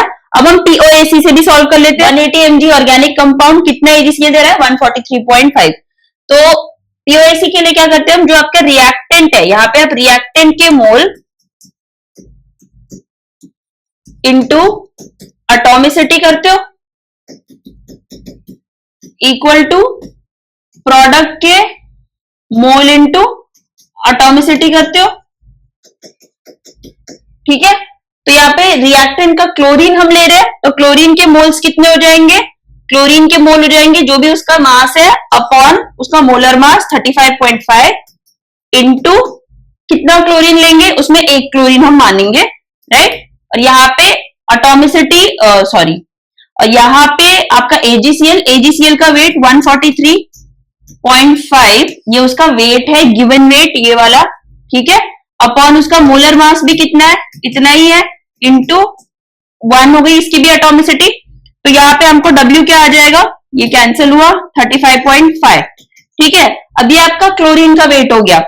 तो अब percentage of chlorine in organic compound क्या हो जाएगा, weight of chlorine upon weight of organic compound into 100, right.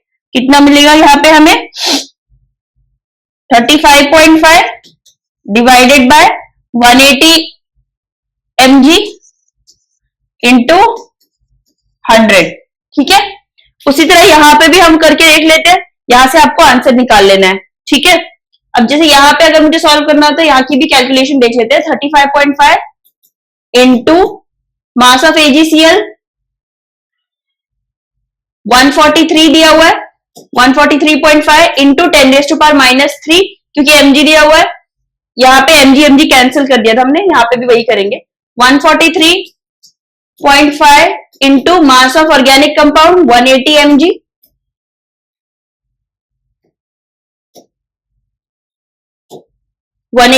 कितना हो जाएगा, 10⁻⁻3 ये गया इंटू 100, करेक्ट। अब यहाँ पे कैसे सॉल्व करेंगे, ये गया, ये भी गया, 35.5 अपॉन 180 इंटू 100। ठीक है, वही सेम चीज आ गई है। अब देखो अब देखते हैं हम इसे सॉल्व कैसे करेंगे। अब इस 35.5 को हम ऐसे लिख सकते हैं, 355 बाय 18 इंटू 100। ठीक है, अब मैं यहाँ पे थोड़ा सा मैथ का आपको ट्रिक दे देती हूँ। ऊपर का जो नंबर है और जो नीचे का नंबर है, दोनों सेम कॉमन नंबर से डिविजिबल होने चाहिए, राइट। अब जो ऊपर का नंबर है उसका अगर मैं सम लूं, जैसे नीचे का नंबर 3 से डिविजिबल है और ऊपर वाला जो नंबर है वो 3 से डिविजिबल नहीं है, तो उसको 3 से डिविजिबल बना सकते हैं हम। कैसे बना सकते हैं, अगर इन तीनों का सम, ये जो डिजिट है, ये जो नंबर है, इन तीनों का सम ऐसा आता है जो कि 3 से डिविजिबल है, तब तो हम इसको इजीली डिवाइड कर सकते हैं। अब नहीं आ रहा है तो क्या करेंगे, 355 क्या हो जाएगा, 8 प्लस 5 11 हो जाएगा। लेकिन अगर मैं इसको ऐसा ले लू 354 तो क्या हो जाएगा 12, 358 8 प्लस 4 12 हो जाएगा। और अगर ये 12 आ गया, पिछले वाला जो था 358 8 प्लस 5 13 होता है, ये 13 आ रहा था पिछले वाला और 13 आ रहा था, वो 3 से डिविजिबल नहीं है, तो हमने इसको क्या कर दिया 354 कर दिया। 354 करने से ये अभी 3 से डिविजिबल हो जाएगा। अब नीचे 18 है, ये भी 3 से डिविजिबल है। अब मैं इन दोनों को इजीली कैंसिल आउट कर सकती हूँ और ये इवन है इसलिए ये भी 2 से डिविजिबल है, 2 और 3 से ये भी डिविजिबल है, ये भी 2 और 3 से डिविजिबल है, यानी 6 से भी दोनों इजीली डिवाइड हो सकते हैं। तो 6 से अगर करेंगे तो 6 5 जा, ओके, 6 9 जा, एकदम परफेक्ट नंबर आ गया। नीचे क्या ले लेंगे, 6 3 जा हो गया। अब इसको क्या ले सकते हैं, ये भी इजीली सॉल्व हो जाएगा, 3 1 जा, 3 9 जा और उसके बाद 0.66। अब 19.66 है, इसको हम क्या ले सकते हैं 19.7, राइट। तो इसका आंसर आ जाएगा 19.7, 19.7 जो कि हम नियरेस्ट इंटीजर क्या ले लेंगे 20, okay. Next, the number of molecules or ions that show linear geometry among the following is SO2। तो अगर आपने हमारे हाइब्रिडाइजेशन वाले शॉर्ट वीडियोस देखे तो वहां पे मैंने काफी सारे मॉलिक्यूल्स बताए और उनमें मैंने ये मॉलिक्यूल्स भी बताए ही है कहीं ना कहीं, ठीक है। तो अब ये भी देख लेते हैं, SO2 है, स्टार्ट करते हैं SO2 से, बहुत इजी है। तो आपको क्या करना है, कोई भी मॉलिक्यूल दिया है उसका सेंट्रल एटम देख लो। SO2 में सेंट्रल एटम सल्फर है, सल्फर, उसके अराउंड कितने वैलेंस इलेक्ट्रॉन होते हैं 6 वैलेंस इलेक्ट्रॉन में से कितने इलेक्ट्रॉन्स चले गए 1 2 3 4, 4 चले गए, 6 में से 4 चले गए, बचे 2 जो है वो एज लोन पेयर रह जाएंगे। तो वो लोन पेयर क्या करेगा, दोनों ऑक्सीजन को रिपेल करके बेंड कर देगा, इसीलिए ये स्ट्रक्चर बेंड हो गया, लीनियर नहीं है। Not linear, okay, not linear, wrong नहीं मारती हूं यहां पे, ये तो बेंट हो गया, नाम ही लिख देती हूँ सीधे सीधे। BeCl2, Be के अराउंड कितने इलेक्ट्रॉन्स है, 2 ही वैलेंस इलेक्ट्रॉन होते हैं और दोनों के दोनों Cl के साथ बॉन्डिंग में बिजी है और कोई इलेक्ट्रॉन है नहीं, इसके अलावा कुछ भी नहीं है, इसीलिए ये क्या हो गया sp हाइब्रिडाइजेशन लीनियर, ठीक है, ये हो गया आपका लीनियर। फिर आता है CO2, C के अराउंड 4 वैलेंस इलेक्ट्रॉन है, चारों इलेक्ट्रॉन 1 2 बॉन्डिंग में गए, यहां पे भी 2 बॉन्डिंग में गए, क्या हो गया लीनियर, ठीक है। अगर एक भी लोन पेयर बच जाता है 2 एटम होने के बाद भी, ध्यान से सुन लो, अगर सेंट्रल एटम के अराउंड 2 एटम्स है स्ट्रक्चर में, फॉर्मूला में 2 एटम्स उसके अराउंड है, लेकिन एक भी लोन पेयर बच जा रहा है तो लीनियर नहीं होगा। कितने लोन पेयर बचेंगे तो हो सकता है वो मैं आपको बताऊंगी अभी। N3- नाइट्रोजन, अब इस नाइट्रोजन ने 4 बॉन्ड बनाए, इसके ऊपर प्लस आ जाता है, ये नाइट्रोजन ने 3 से कम बॉन्ड बनाए, इस पे माइनस आ जाएगा, इस पे भी माइनस आ जाएगा, ठीक है। तो ये प्लस माइनस तो न्यूट्रलाइज हो जाते हैं, एक माइनस जो आपका वो पूरे स्ट्रक्चर पे दिखाई देता है, ठीक है। अगर ये भी बात आपको जाननी हो, जैसे वैलेंसी और जो बॉन्ड्स है अगर इक्वल हो जाते हैं तो चार्ज नहीं देते हम, और अगर वैलेंसी और बॉन्ड में बॉन्ड ज्यादा बन रहे हैं ना वैलेंसी से, जैसे नाइट्रोजन की वैलेंसी क्या है 3 है, ठीक है, लेकिन बॉन्ड कितने बना लिए उसने 4 बना लिए, तब तो हम उसको प्लस चार्ज दे देंगे। अगर वैलेंसी 3 ही है लेकिन बॉन्ड उसने 2 बनाया, यानी कि बॉन्ड अब कैसे हो गए कम, बॉन्ड कम हो गए, वैलेंसी ज्यादा बॉन्ड कम, तो चार्ज माइनस हो जाएगा, ठीक है। यहाँ पे वैसा ही हुआ है, नाइट्रोजन की वैलेंसी 3 है, बॉन्ड कितने बने सिर्फ 2, तो माइनस चार्ज आ गया। बॉन्ड कितने बने 4, राइट, बॉन्ड ज्यादा है वैलेंसी कम है तो प्लस चार्ज आ गया, ठीक है। अब ओवरऑल जो स्ट्रक्चर, ओवरऑल जो मॉलिक्यूल है उस पे हमने एक ही माइनस देखा है, क्यों एक माइनस देखा है, क्योंकि ये 2 तो माइनस प्लस कैंसिल हो जाते हैं, ये एक माइनस रह जाता है। एनीवे, काम की बात करते हैं। तो यहाँ पे जहां आपको लगे वीडियो भगाना है आप भगा सकते हैं, ठीक है। अब ये क्या हो गया, क्योंकि इस पे कोई लोन पेयर नहीं बचा है, इस पे कोई भी लोन पेयर नहीं बचा है, तो इसीलिए ये क्या हो जाएगा लीनियर। वापस से समझ लो, अगर सेंट्रल एटम के अराउंड 2 एटम्स है और कोई लोन पेयर नहीं है तब तो वो लीनियर होगा, ठीक है, नो लोन पेयर। फिर आपका आ जाता है F2O, ऑक्सीजन पे टोटल 6 इलेक्ट्रॉन है, 6 में से 2 इलेक्ट्रॉन फ्लोरीन के साथ बॉन्ड बनाएंगे, बाकी 4 इलेक्ट्रॉन 2 लोन पेयर बना लेंगे, जो कि आपको क्या करेंगे रिपल्शन दिखाएंगे और इसीलिए स्ट्रक्चर अगेन बेंट हो जाएगा, तो ये भी लीनियर नहीं है। तो कौन लीनियर हुआ, N3- भी लीनियर हो गया। अच्छा, बीच में एक छूट गया है NO2, वो भी लिख लेते हैं, ये भी लीनियर हो गया। NO2 देख लेते हैं। NO2 के केस में नाइट्रोजन पे डबल बॉन्ड O और एक O, ये ऑड इलेक्ट्रॉन वाला केस है, ये भी आपको पता होगा, राइट। अब इस पे एक लोन पेयर रहता है, क्योंकि एक लोन पेयर है इसीलिए ये लीनियर नहीं होगा, क्योंकि लोन पेयर है ना तो ये बेंट हो जाएंगे, ठीक है। फिर आता है F2O। F2O हमने देख लिया। XeF2 देख लेते हैं।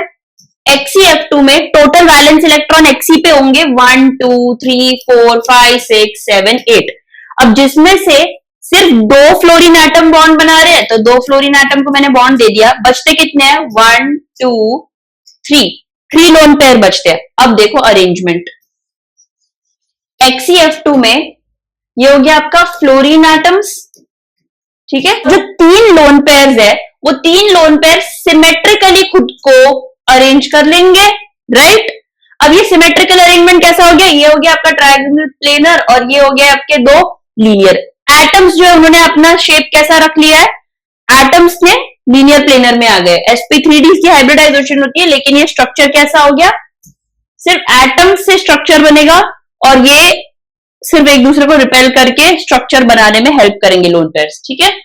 तो ये हो गया आपका लीनियर, ठीक है। sp3d होता है क्योंकि 3 लोन पेयर 2 एटम 5 इसका स्टीरिक नंबर है, तो sp3d।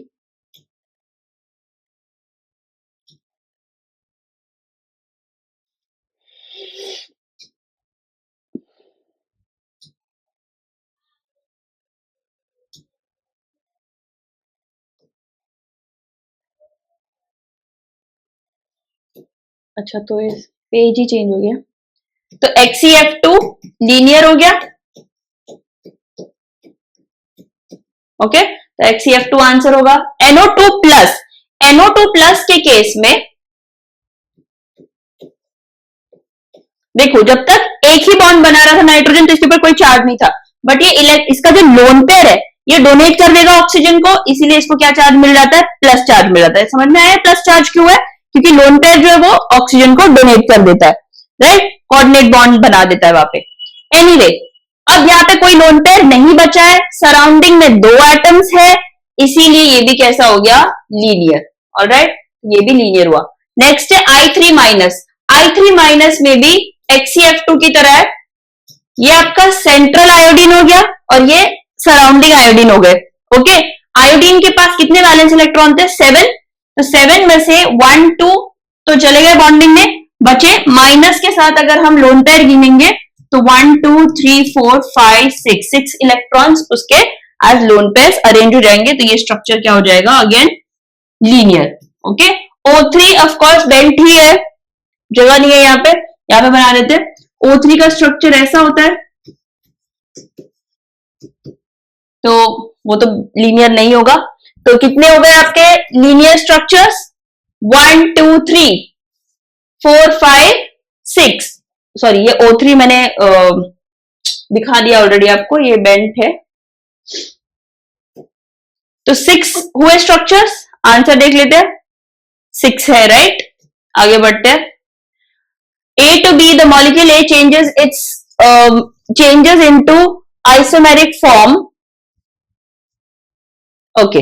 तो फर्स्ट ऑर्डर काइनेटिक्स का क्वेश्चन है, टेम्परेचर दिया हुआ है 1000 kelvin, barrier with respect to reactant energy for such isomeric transformation is 48 kilo joule per mole, okay. तो यहाँ पे एनर्जी दी हुई है, एक्टिवेशन एनर्जी, ओके। बैरियर को पार करने के लिए जो एनर्जी थी वो एक्टिवेशन एनर्जी होती है, सो 191.48, ऑलराइट।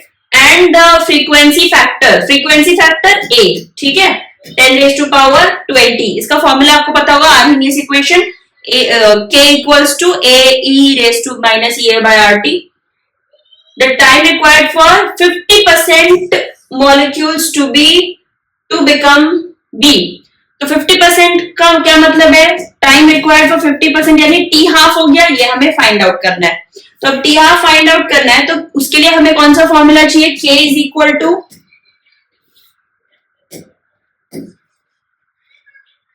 उसके लिए हमें फॉर्मूला चाहिए T हाफ, क्योंकि ये फर्स्ट ऑर्डर काइनेटिक्स है ना, तो हम यहाँ पे क्या लिख सकते हैं 0.693 बाय के, और ये के हमें फाइंड आउट करना है। के कैसे फाइंड आउट करेंगे? K equal to A into e raise to minus E A by R T, right. क्योंकि किलो जूल में दिया हुआ एनर्जी, तो आर यहाँ पे हम 8.314 ले लेंगे।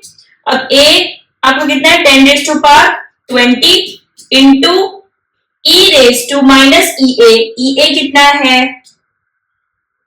191.48 by R T. R T 8.314 into 1000 kelvin, right. और ये क्योंकि किलो जूल है तो यहाँ पे हम एक और बार क्या लिख सकते हैं? Into 10 raise to power 3। Kilo joule है, इसको जूल में ले आते हैं, राइट। तो into 10 raise to power 3 joule. तो ये 10 रेज टू पावर 3 और ये 1000 कैंसिल कर देंगे, बचेगा कितना? माइनस 191.48। माइनस 191.48 बाय 8.3 ले लेते हैं, ये वाला कैलकुलेशन। अब इसको कितना इजीली सॉल्व कर सकते हैं? देखो 8.3 को 191 तक हमें करना है, इसको डिवाइड करना है। तो 8.3 को पहले क्या करते हैं? 10 टाइम्स कर लेते हैं, ठीक है। ये 10 टाइम्स करेंगे 83 हो जाएगा, वापस से 10 टाइम्स करते हैं, यानी कितना हो गया? 8.3 इंटू 20 हो गया। ओके, हमें एक फैक्टर मिल गया 20। अब 83 इंटू ये 20 टाइम्स करेंगे तो कितना आ जाएगा? 166। ओके, अब अगर मैं इसको डिवाइड करती हूँ 8.3 इंटू 20, 166 आ जाएगा। 191.48 माइनस 166 कितना आ जाएगा? 24 के अराउंड कुछ आ जाएगा। ओके, अब 8.3 है तो उसको 3 और मल्टीप्लाई कर दो, कितना आएगा? 8 3 जा 24 होता है, तो यानी मैं 20 की जगह अब इसको किससे मल्टीप्लाई कर दूं? 23 से, ठीक है। ये नंबर आ गया ना लास्ट में रिमाइंडर। तो यानी कि 8.3 को हम 23 से मल्टीप्लाई करें तो हमारा आंसर 191 के अराउंड आ जाएगा। तो मैं 83 को इसको कैसे लिख सकते हैं? हम 23 से हमने इसको डिवाइड किया, सॉरी 23 से हमने मल्टीप्लाई किया। Okay,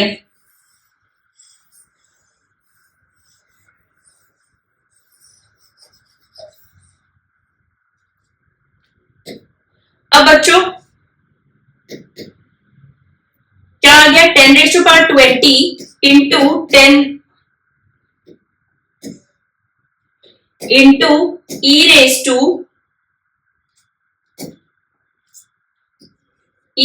to minus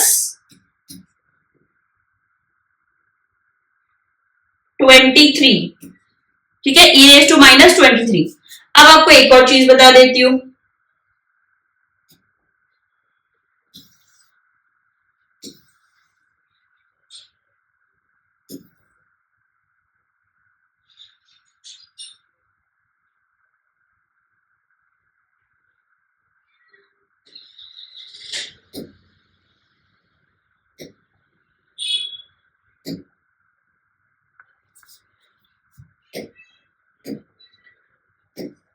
twenty three जो है, अब उसको हम कैसे लिख सकते हैं?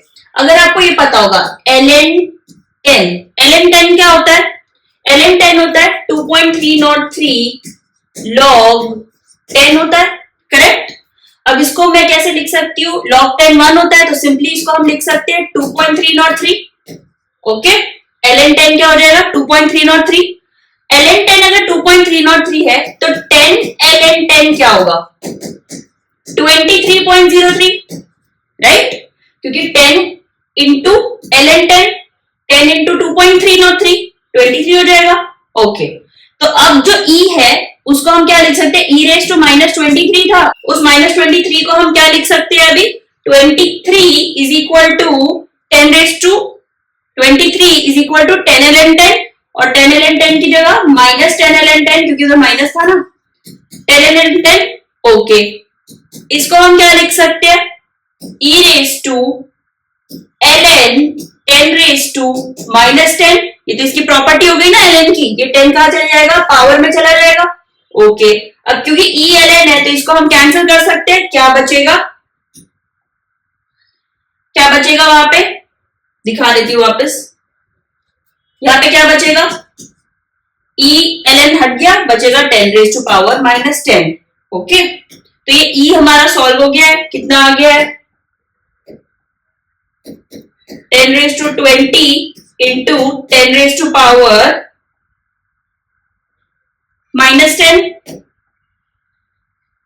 10⁻⁻10। इसको हम कैसे लिख सकते हैं 10⁻20 इंटू 10⁻10 लिख सकते हैं। ओके, अब क्या बचा अपना टी हाफ सॉल्व करने के लिए अब क्या कर सकते हैं हम, ये आपका क्या है बाय द वे के, ठीक है के आ गया। ऑलराइट, अब हम टी हाफ निकाल सकते हैं, टी हाफ इक्वल टू 0.693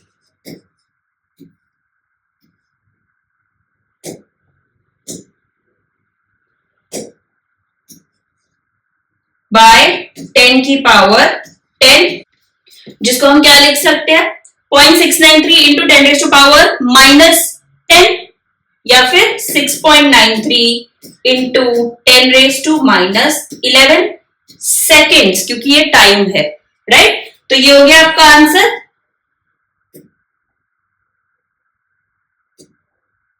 अब 69 दिया हुआ है, क्यों, क्योंकि आंसर आपको किस में निकालना है पिको सेकेंड्स में निकालना है, राइट। और हमको मिला था 6.93 इंटू 10⁻⁻11 सेकेंड्स। अब इसको मैं पिको सेकेंड्स में कन्वर्ट करूं तो क्या हो जाएगा 69 पिको सेकेंड्स। ओके, क्यों, क्योंकि ये एक पिको सेकेंड 10⁻⁻12 होता है ना, इसीलिए। Next, consider the following sequence of reactions. Okay, simple है एकदम। इससे पहले हमने यही क्वेश्चन सॉल्व किया था, द फर्स्ट पार्ट, अगर आपको याद हो, जिसमें ब्रोमिनेशन था, उसी टाइप का क्वेश्चन है, बस ब्रोमिनेशन नहीं है।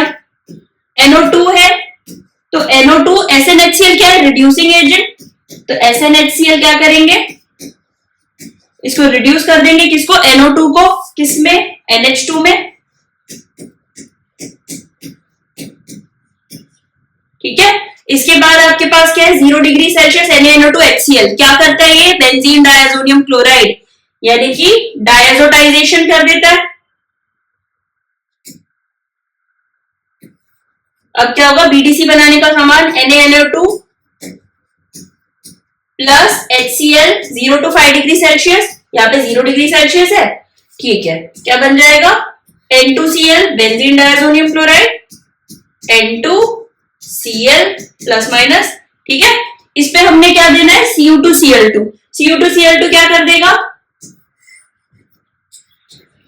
क्लोरीनेशन, Cl आ जाएगा यहाँ पे। इसके बाद sodium in dry ether, sodium dry ether क्या करता है Wurtz reaction, sorry फिटिक reaction, benzene benzene होते हैं तो फिटिक रिएक्शन, और आपका अल्काइल ग्रुप्स होते हैं तो वुड्स रिएक्शन, रिमेंबर।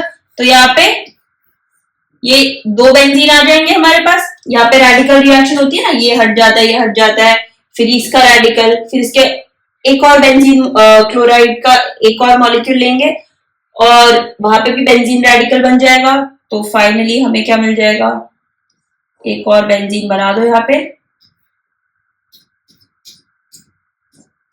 ओके, ये आ गए आपके बेंजीन बेंजीन, ये आपकी फिटिक रिएक्शन है, ठीक है। ये आपका प्रोडक्ट हुआ, this is your A product, A product हो गया। और इसमें पूछा गया मोलर मास, मोलर मास क्या हो जाएगा इसका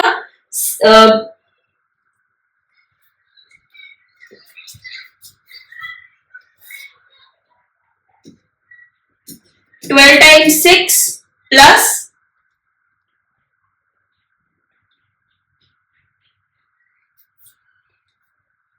10 हाइड्रोजन, ठीक है। यहाँ पे 6 कार्बन, तो 12 times 6 तो करोगे, उसको इंटू 2 कर दोगे, ठीक है, क्योंकि दोनों साइड उतने ही बेंजीन है, प्लस हाइड्रोजन वहां पे 5 यहाँ पे 5, कितना हो जाएगा 144 प्लस 10 हाइड्रोजन 154 आ जाएगा आंसर, 154 आंसर है करेक्ट। नेक्स्ट, खत्म हो गया। तो पेपर खत्म हो चुका है। आई एम श्योर कि आपके डाउट सॉल्व हो चुके होंगे। कहीं पे नहीं सॉल्व हुए तो प्लीज कमेंट्स में हमें बताएं कि क्या डाउट्स है या फिर क्या ऐसी चीजें जो आपको जाननी है। और बाकी सारे पेपर्स मैं आपको सॉल्व करके देने वाली हूँ। और पेपर जो है मैं इजी टू मॉडरेट कहूंगी। कहीं कहीं पे हो सकता है आपको डाउट्स लगे हो, कहीं कहीं पे थोड़ा डिफिकल्ट लगा हो।